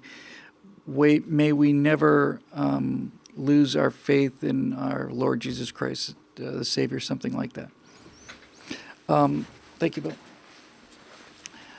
And that's not my language, and I didn't put it out there. Now, the reason I bring that up in response to your question is that a lot of people said, wow, we've seen this amazing journey of yours over all this time. It has been an amazing journey of mine, but that is not my landing pad. I didn't write that. And I'm quite upset that it appeared, because I have made it very clear many times in the past that nothing, after having several of these things blow up in my face, that from now on I don't want any words that are not my words. Period. It's right above Snoopy. Why is it? It's blacked out for me. I'm looking. I do not see it. In any event, oh, there it is. There it is. I was looking for a picture. Here's what was posted. It's my picture there, but it says published by Gavorg, the staff person in question. Merry Christmas from the Bill Whittle team. May our faith in the Almighty Jesus Christ never waver. I didn't say that. And I wouldn't say that. And the reason I wouldn't say that is because this is not about, it's not what I do here. It's hard enough to keep this conservative boat floating, and you don't have to believe in you don't have to be a Christian, you don't have to be a believer, you don't have to be any of those things. I was quite upset at seeing that. That was not my statement. But then again, if I come up and say, hey, sorry about that, once again, people say, so you don't control the content on your own Facebook page? And once again, I have to say, well, apparently I don't. No, apparently not.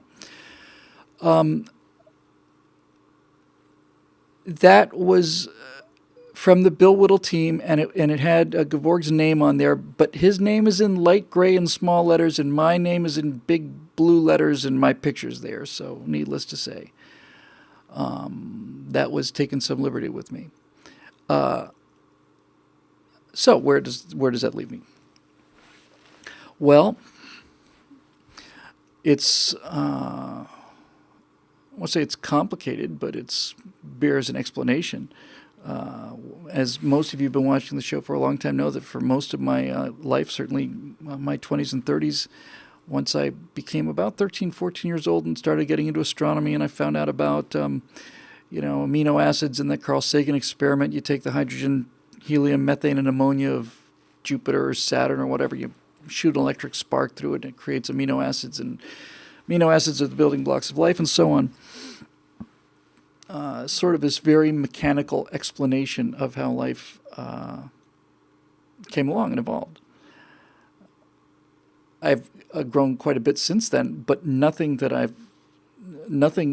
that I've trod since then negates that.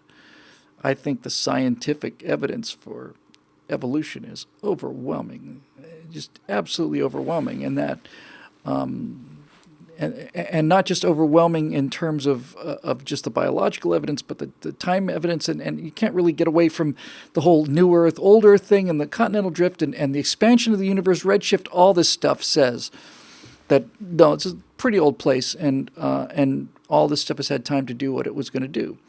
So I never had a moment where I said, gee, everything I believed about the kind of scientific, mechanical mechanisms of life on Earth wasn't true. I never had that moment. I still think it's true. I think it's 100% true.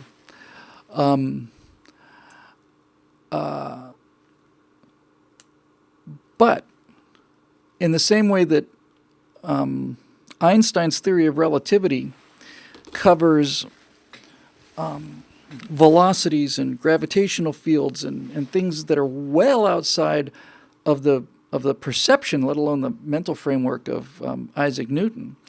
So you have Newtonian ideas of orbits and so on, and they're profoundly good. And using Newton's theories of gravitation and his formulas and so on, you can get remarkably accurate predictions of what planets are going to do and so on.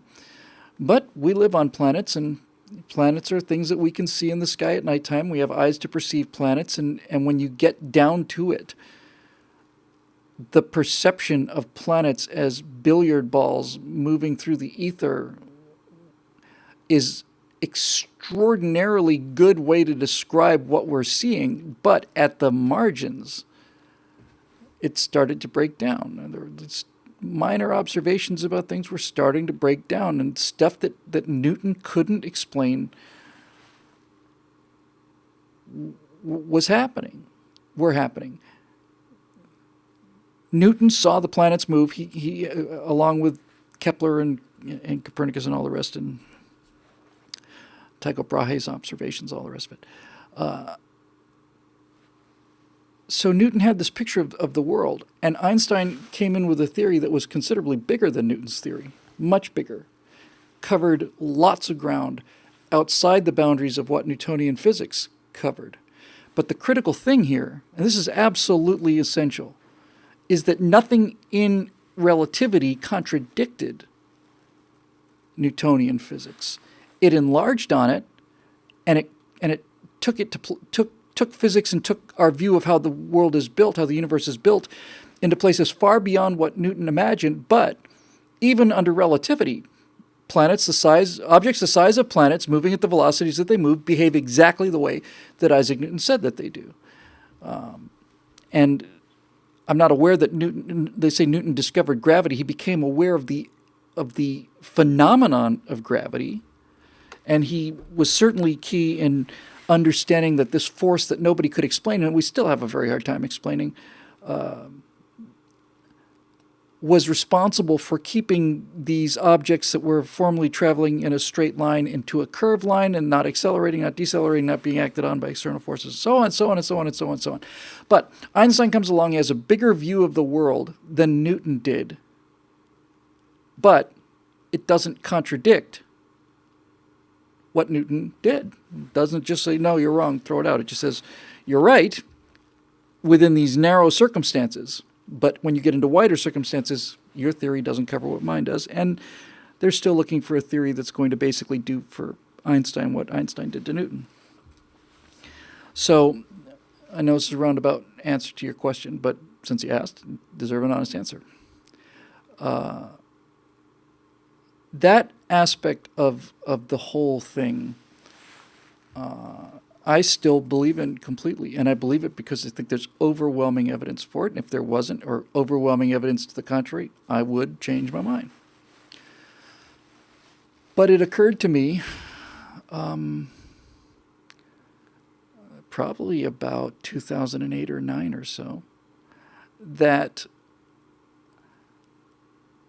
there was an incredible amount of arrogance built into the atheistic position, which I'm trying to be as fair as I can here since I was part of this for 30 years, that because you do not need an explanation, let me rephrase that, because you do not need a supernatural explanation for how we got here, therefore, there is no God because he's not necessary.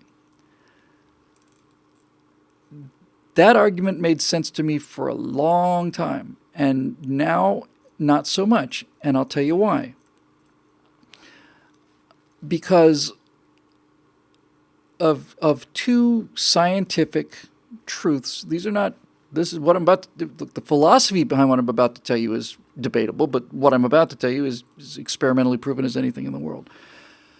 The two things that really got my attention are, number one, how limited our perception is. We see a very small part of the electromagnetic spectrum. There's wavelengths longer than we can see in terms of infrared, microwaves, radio waves, and shorter than we can see, cosmic rays, X-rays, and ultraviolet, and all the rest. So we are seeing only a very narrow part of light. And there are entire things that we're completely unaware of. Radio signals that are passing right through my body at this exact instant, and yours as well. Neutrinos and cosmic rays coming in from above. Neutrinos coming in from below. Wherever the sun is for you, we're recording this at nighttime, so the sun is below the Earth somewhere, down there somewhere. And neutrinos from the sun, coming out of the core of the sun, have just left the sun 8 minutes ago, and have just gone tricking through space, and they've just gone right through me and right out the other door. Now, we learned that through science, and we learned that through an enormous amount of hard work and perseverance, and I'm very proud of that in terms of being a human. But what it showed me philosophically was that the universe is far more complex. It's not only, it's that old line, right? The universe is not only stranger than we imagine, it's stranger than we can imagine. There is so much that we do not see, which is to great credit for the achievements that we've done. We've done miracles with these little cantaloupe-sized pots of gray jelly up here. But there is so much that we do not perceive, and the idea of extra dimensions, which seems to be certainly true and certainly mathematically true, time without question strikes me and most people as a dimension of space that we are moving through at a constant rate, and that we simply are not able to perceive our motion through it. In the same way that a flatlander on a table that's moving up into the sky on a construction crane, let's say, has no way of knowing that he's moving through the third dimension because he's limited to the first two dimensions.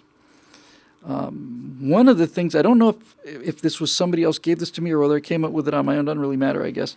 But if you look at something tangible like this mug, we would all agree that this is a three-dimensional object, right? That it has height, it has depth, and it has width. But it's not a three-dimensional object.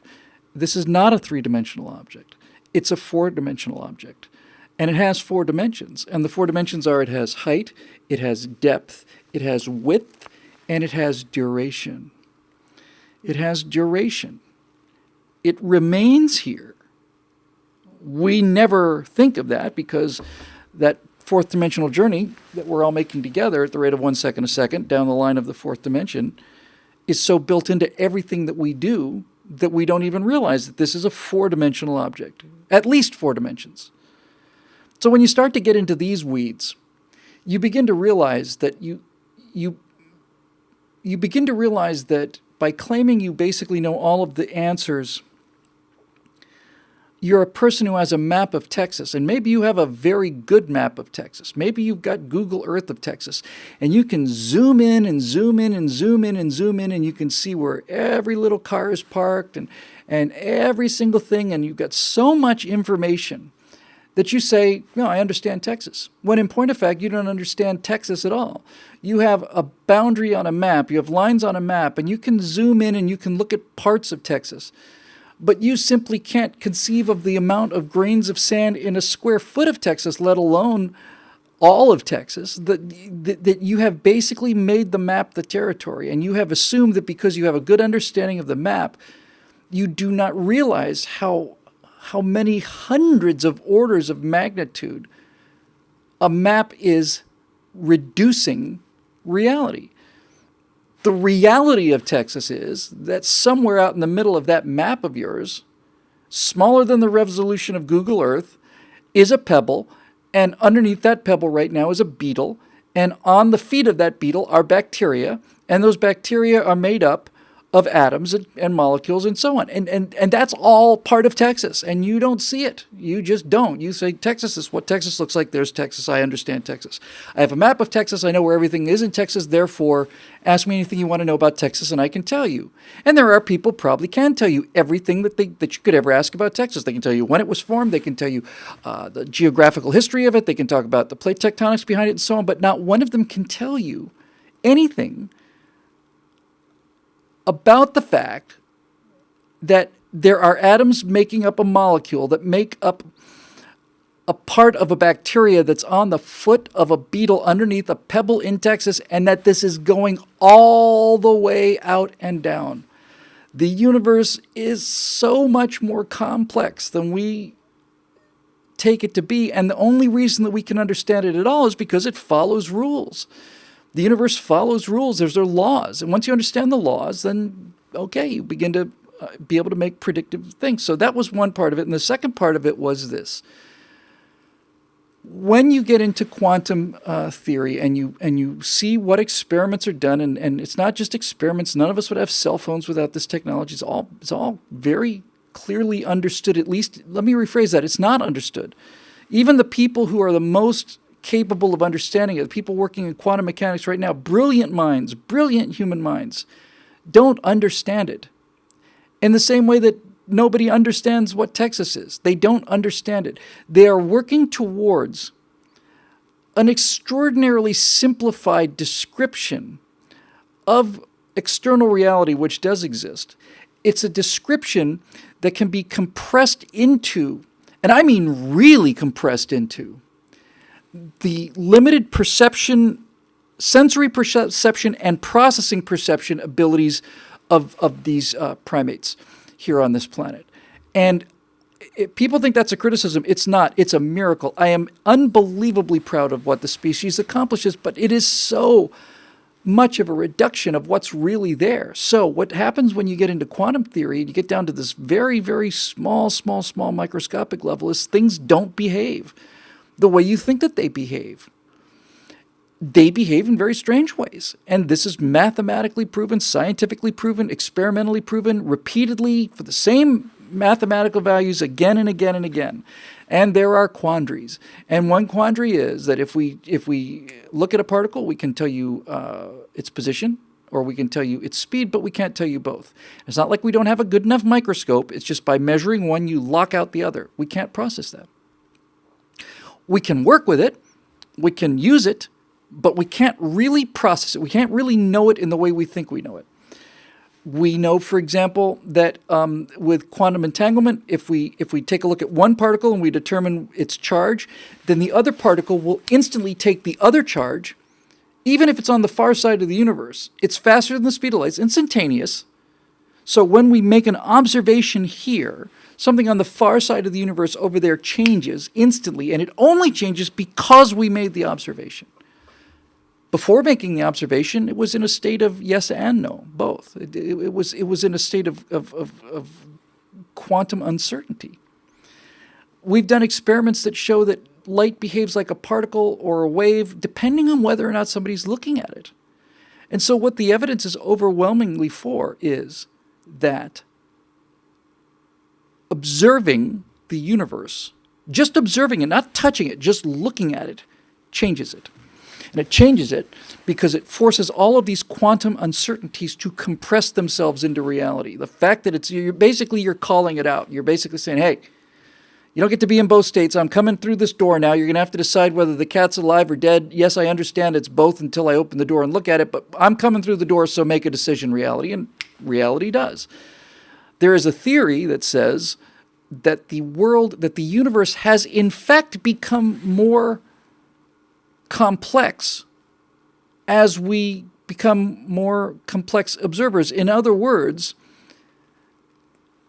if humans are the only observers out there, and I'm starting to believe that we are, although that's a question for a different day, I'd like to get that question again. That if humans weren't here, then the universe would in fact essentially be a sphere with little sparkles in it. Now that sounds completely counterintuitive, but this is my point. See, there's a lot about quantum that's counterintuitive. But let's just stick with the stuff that we know. We know that the universe is expanding. We have superb evidence of a Big Bang that occurred 14.5 billion years ago, somewhere in that neighborhood. And given the genius of humanity, we're able to tell you what happened all the way back to the first 100,000th, maybe the first millionth of a second after the Big Bang. We can describe all of that. How all of these different forces unfolded, how it expanded and cooled. There's echo of it is still out there. You look at the universe with radio telescopes and you can actually see the background radiation of the explosion. You can actually hear the echoes of the boom.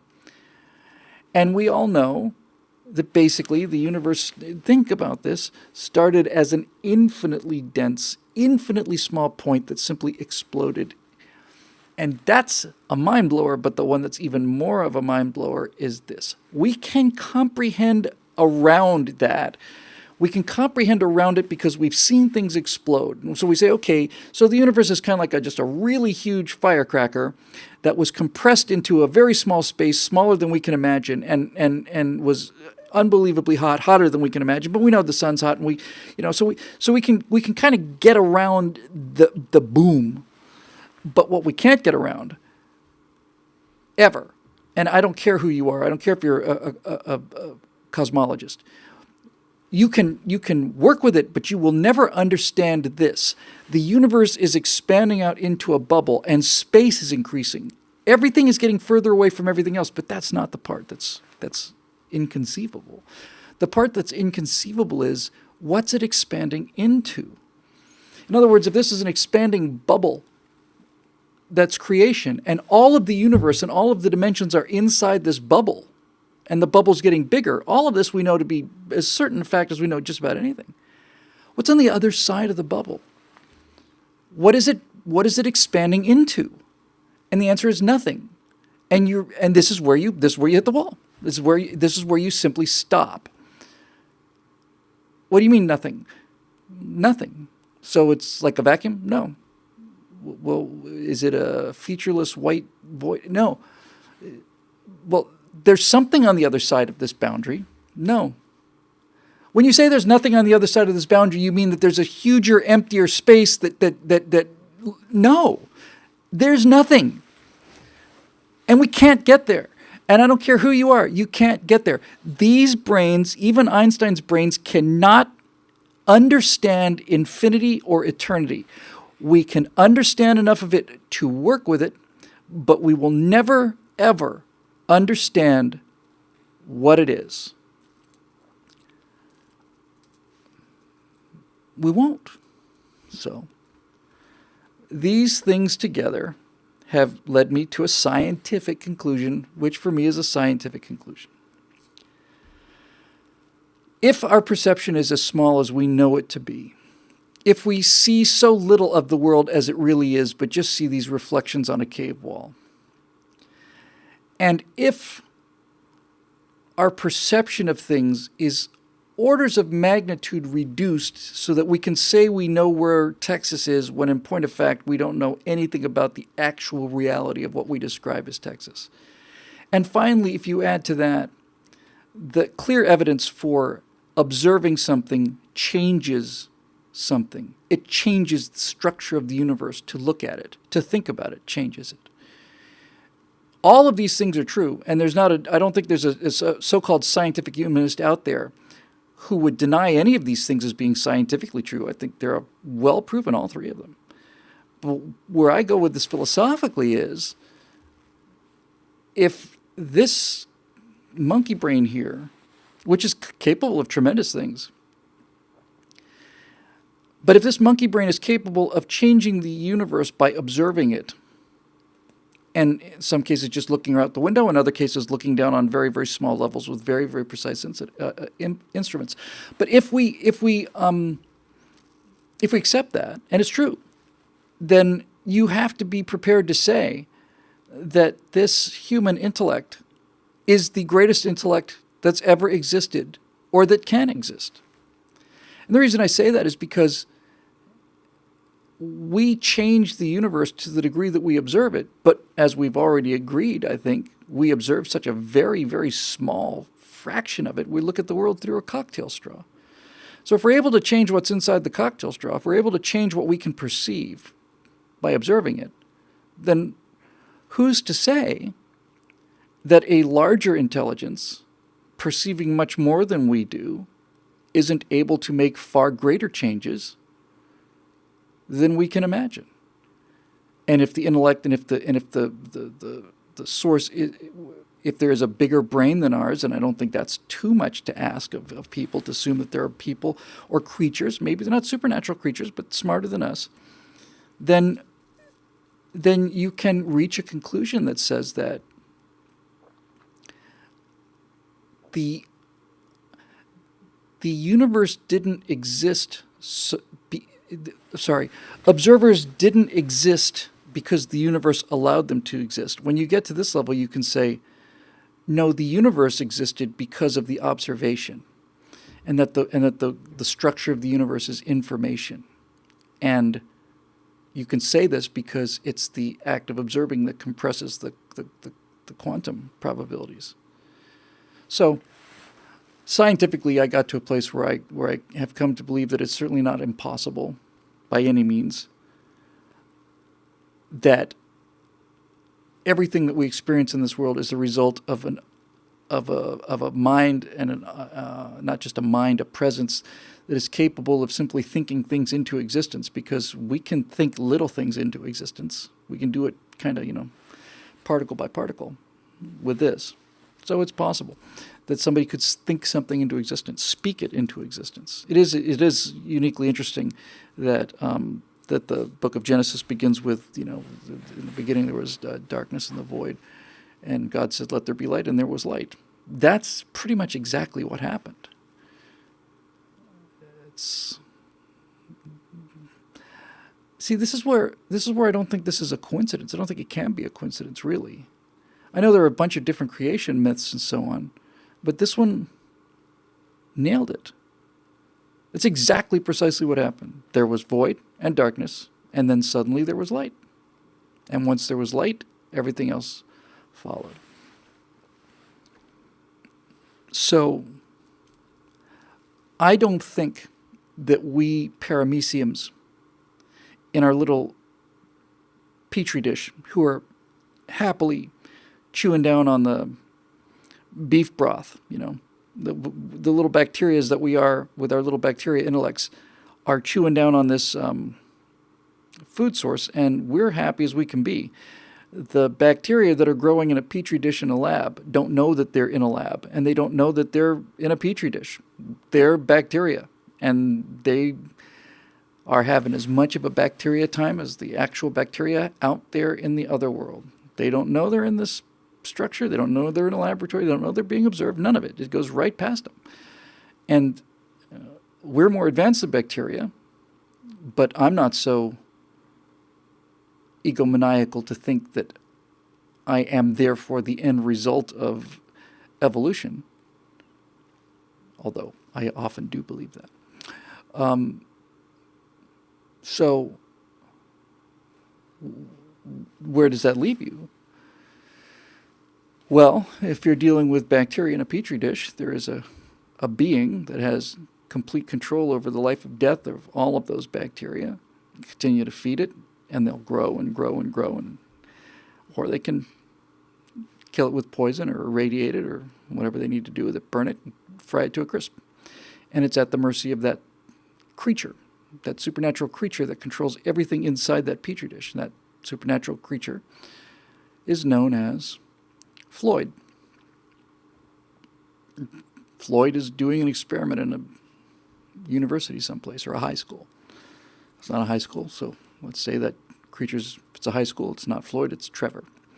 So Trevor decides whether or not these things live or die and for how long.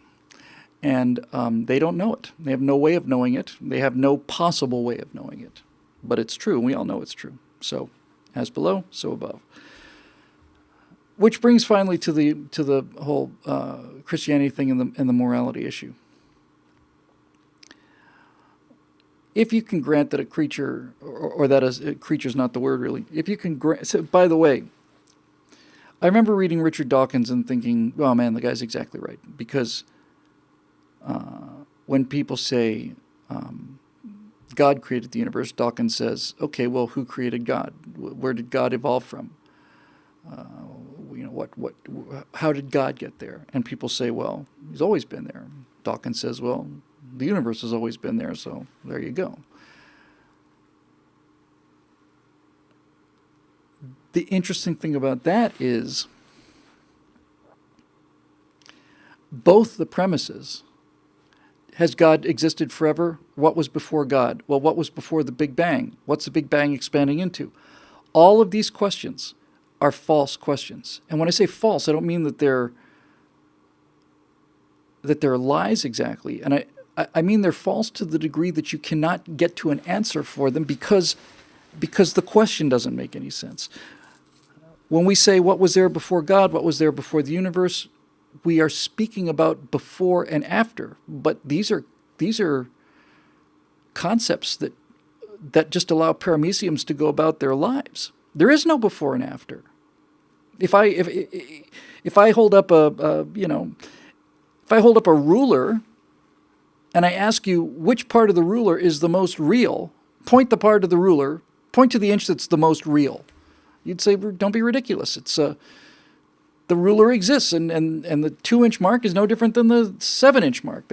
They both equally exist, correct. But if you're sliding down that ruler from one end to another, you're going to say that the real part is the 4.5-inch mark because that's where you are right now. And later you'll be at the 5-inch mark and you'll say that's the reality, and so on and so on and so on. So anyway, all this to say that before and after doesn't exist. Before and after is a result of hominids trying to figure out how things work. It's a useful concept, before and after, but it doesn't explain things. And the more we get into the actual weeds of advanced physics, the more time begins to look like an illusion. It's a mental crutch, perceptual crutch. So here we are. I went to the Petri dish example because of this. What's going to determine whether or not those bacteria in Floyd's Petri dish live or die? Floyd's going to determine. And we all know that scientific experiments come to an end, and that when the experiments has run its course, they'll scoop out the stuff and seal it in a bag and throw that away, and those bacteria will die, and they'll put the Petri dish into something and sterilize it and use it again. So those bacteria are doomed. But they're only doomed because Floyd is not aware of them as individual creatures. And he's probably right in this on some level. But if you were to magnify our intelligence to the degree that our intelligence is larger than that of a bacteria, then you would, for all intents and purposes, be all-knowing. There is essentially your knowledge, your information base would be so huge we couldn't even conceive of it, in the same way that the bacteria can't conceive of it. So why would we be saved? In other words, why are we here and why would we be saved? What would mean that we don't get thrown out with the rest of the garbage? Why? Why are we here and why do we stay here? And then you realize that Floyd is an ape. He's a primate. He's got killer instincts like every other primate, and he does all the primate things he needs to do. He poops and all the rest of it just in order to function as a body. He's a primate. But when you get right down to it, Floyd's a pretty good guy. And if Floyd was aware of the fact that every one of those little things down there had lives and individuality and stories and things like that, then Floyd wouldn't simply throw them in the garbage. He'd find a way to keep them going forever because he's a decent guy. And so the reason I think that if there is a larger observer, if there is a God, the reason that God loves us is because he can and because he has to be. Because if he was evil, Eric, I know I don't want to interrupt this. I really don't, because I know you're a really good guy, but I have to tell you, there is a tendency of you to keep asking the same question again and again and again for the entire 2 hours. And every time I glance over there, it's really, really disruptive to me. So if I haven't told you whether or not I've seen Rio Bravo yet, then unfortunately, I'm not going to tell you today. So where does this go? If I could save bacteria that normally I wouldn't give a second thought to, if I could be made aware of the fact that these bacteria had lives, I would do everything in my power to save them. My wife is the same way. She is kind to animals. She doesn't have to be kind to animals. She's aggressively kind to animals. She goes looking for animals and feeds animals wherever she can. I'm the same way. And we're kind to animals because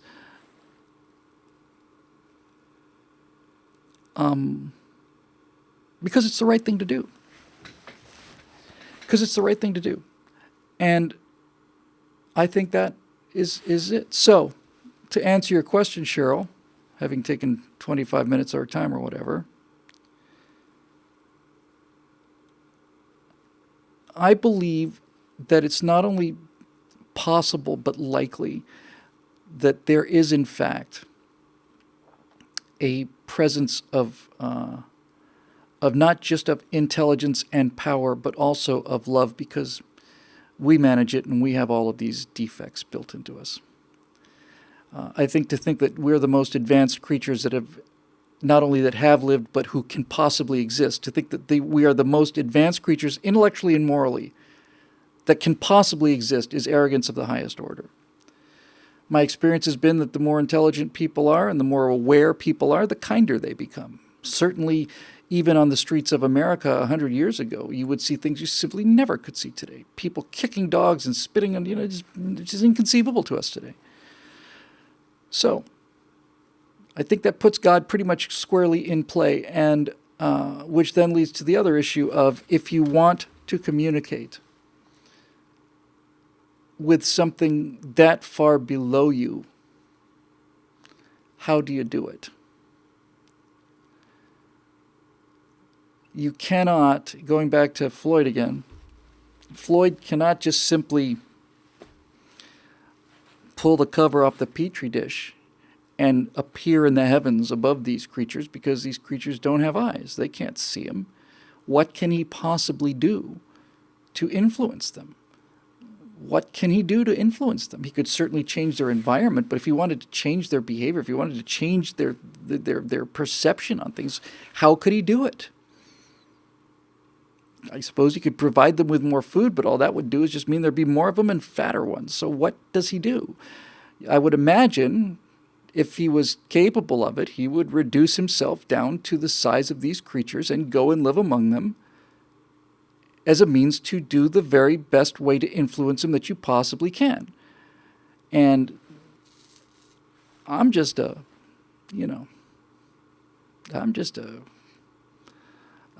primate just recently down from the trees. But that's what I would do. So in answer to your question, I find myself thinking more and more, yes, this actually does make philosophical sense to me. And not only do I not see anything that prevents it scientifically, I see a number of things that scientifically argue for, at the very least,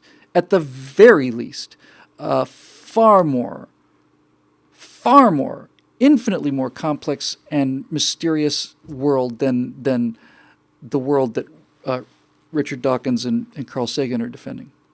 And I'm amazed at people who are that smart, that much smarter than me, weren't able to figure that out. So, yes, I do believe it. I do. I do believe that there is... I don't have any reason to believe it. I don't have an intellectual... let me rephrase it. I don't have direct evidence of it, but I have evidence of its possibility. I have the intellectual evidence of it being possible. That I clearly have. And I have the moral evidence of it being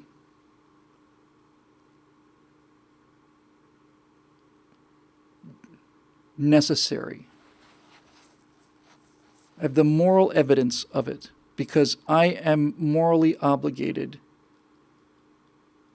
Let me rephrase that. When I say morally obligated, it makes it sound like I'm morally obligated to some external choice. That's not what I mean to say. I personally choose, based on my character, to help animals that are hungry. If I see a hungry animal, I'll feed it. If I see a hungry person, I'll try and feed it. I'll do all of these things. Him, her. And if I can do it with all of the biological stains that we all carry, then none of this is a gigantic leap of faith for me. People say, when you die, will we see each other again? And I don't know the answer to that, needless to say. But I do feel constantly that the question is, again, a question that is limited by our perception. Will we see these people again in another life or in heaven? Again means after. But my understanding is there is no after. It's all simultaneously here. Those people and that relationship always exists. Good times and bad times. It's always existed. It will always exist. Nothing happens to it. It's a record. It's an LP. It's a piece of vinyl. That's what I believe. It's a piece of vinyl. And if I said to you on a 5-track side of a Frank Sinatra album, which part of this track is more real than the other parts, you would say the question's absurd. All you would be able to say is that the needle is in a certain place at a certain time, but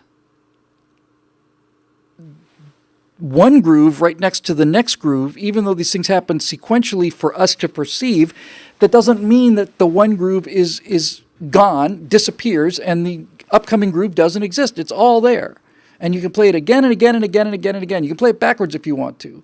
Again, forwards and backwards are also time-related issues. So it's pretty complex kind of thing. Some people are just born with faith, and I admire them enormously. I've always admired it. I've always found that the best people in my life had that faith.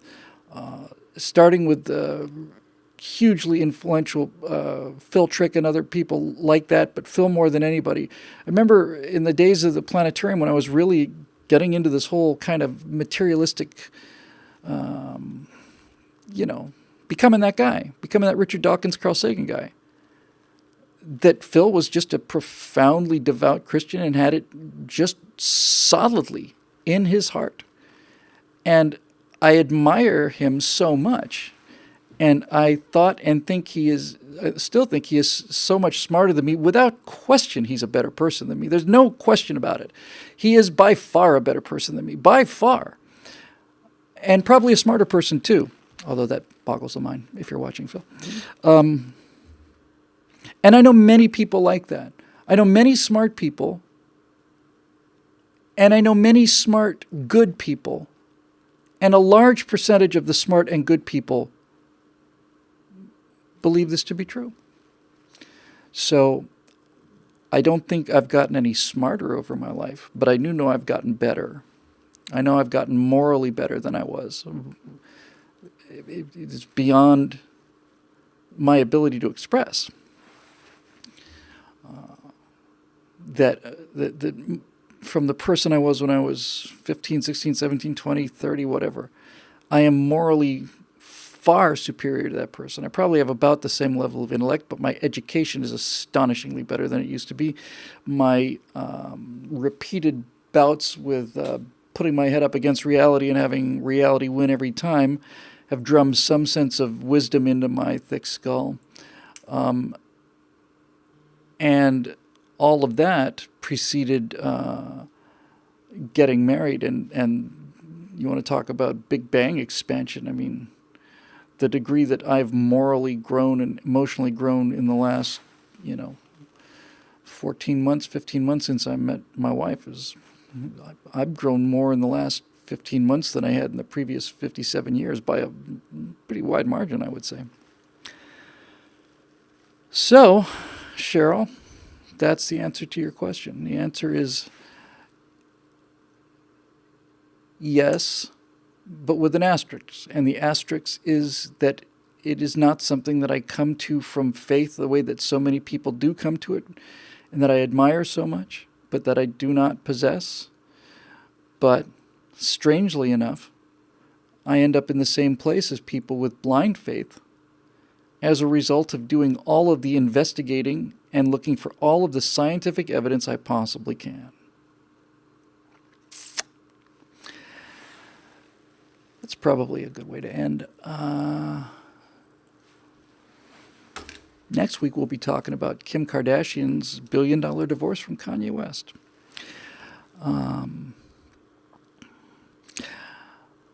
By the way, hearing that Kim and Kanye are getting divorced is like, for me, it's like watching Florida State play Miami. It's like there must be some way for both teams to lose, surely, if we really are capable of the kind of mental gymnastics we've been talking about for the last hour. It must be possible for those teams to both lose. I have hope. Anyway, that'll do it for Stratosphere Lounge number 173 in the can, where it's always been. See what I did there? It's in the can where it's always been. This last 2 hours and 11 minutes that we've been recording, we've not just been recording. It's always been recorded. It always has been recorded, always will be recorded. It doesn't go anywhere. It's built into the universe, this last 2 hours. Built into the universe from the beginning of time, which has no beginning, until the end of time, which has no end. It's just created. It's fully formed. And we're all a little part of it. And that's pretty amazing, really. I do remember, as one little final coda to it, I do remember being so impressed by the idea, as I started this kind of awakening, so impressed by the idea that the people I knew that called themselves Christians believed that the value of the life of one little girl exceeds the entire net worth of the universe, assuming there are no other conscious beings out there. In other words, everything that we see, all the nebulae and all the planets, stars, galaxies, Saturn, all of it, this weighs much less than the life of a little child. That's just stuff. And that's the ultimate divide, right? That's just stuff. It's duff. Personality is information, and it is a very advanced form of it, and it's irreplaceable. So I would, I'd make the trade. And by the way, Paramedic Tall Guy has won the internet for the day, who has just replied by saying FSU and Miami lose just by being themselves. That is without question the most profoundly good thing I have heard all day, all week, and maybe all year. So we'll see you next year, Gangaroos. And the journey continues. The journey that has always continued and will always continue, continues as we move our little needle across the little groove of existence that we find ourselves in. Hey, hey, ho, ho. this time awareness has got to go. Hey, hey. See, anybody can do it, even a little child. All right, here we go. We're going to fade to the title card now, and we'll wrap up episode number 173. Hope to be back next Wednesday, which will be the first week in 2018. And I would say that I look forward to speaking to you then, but I've already spoken to you then.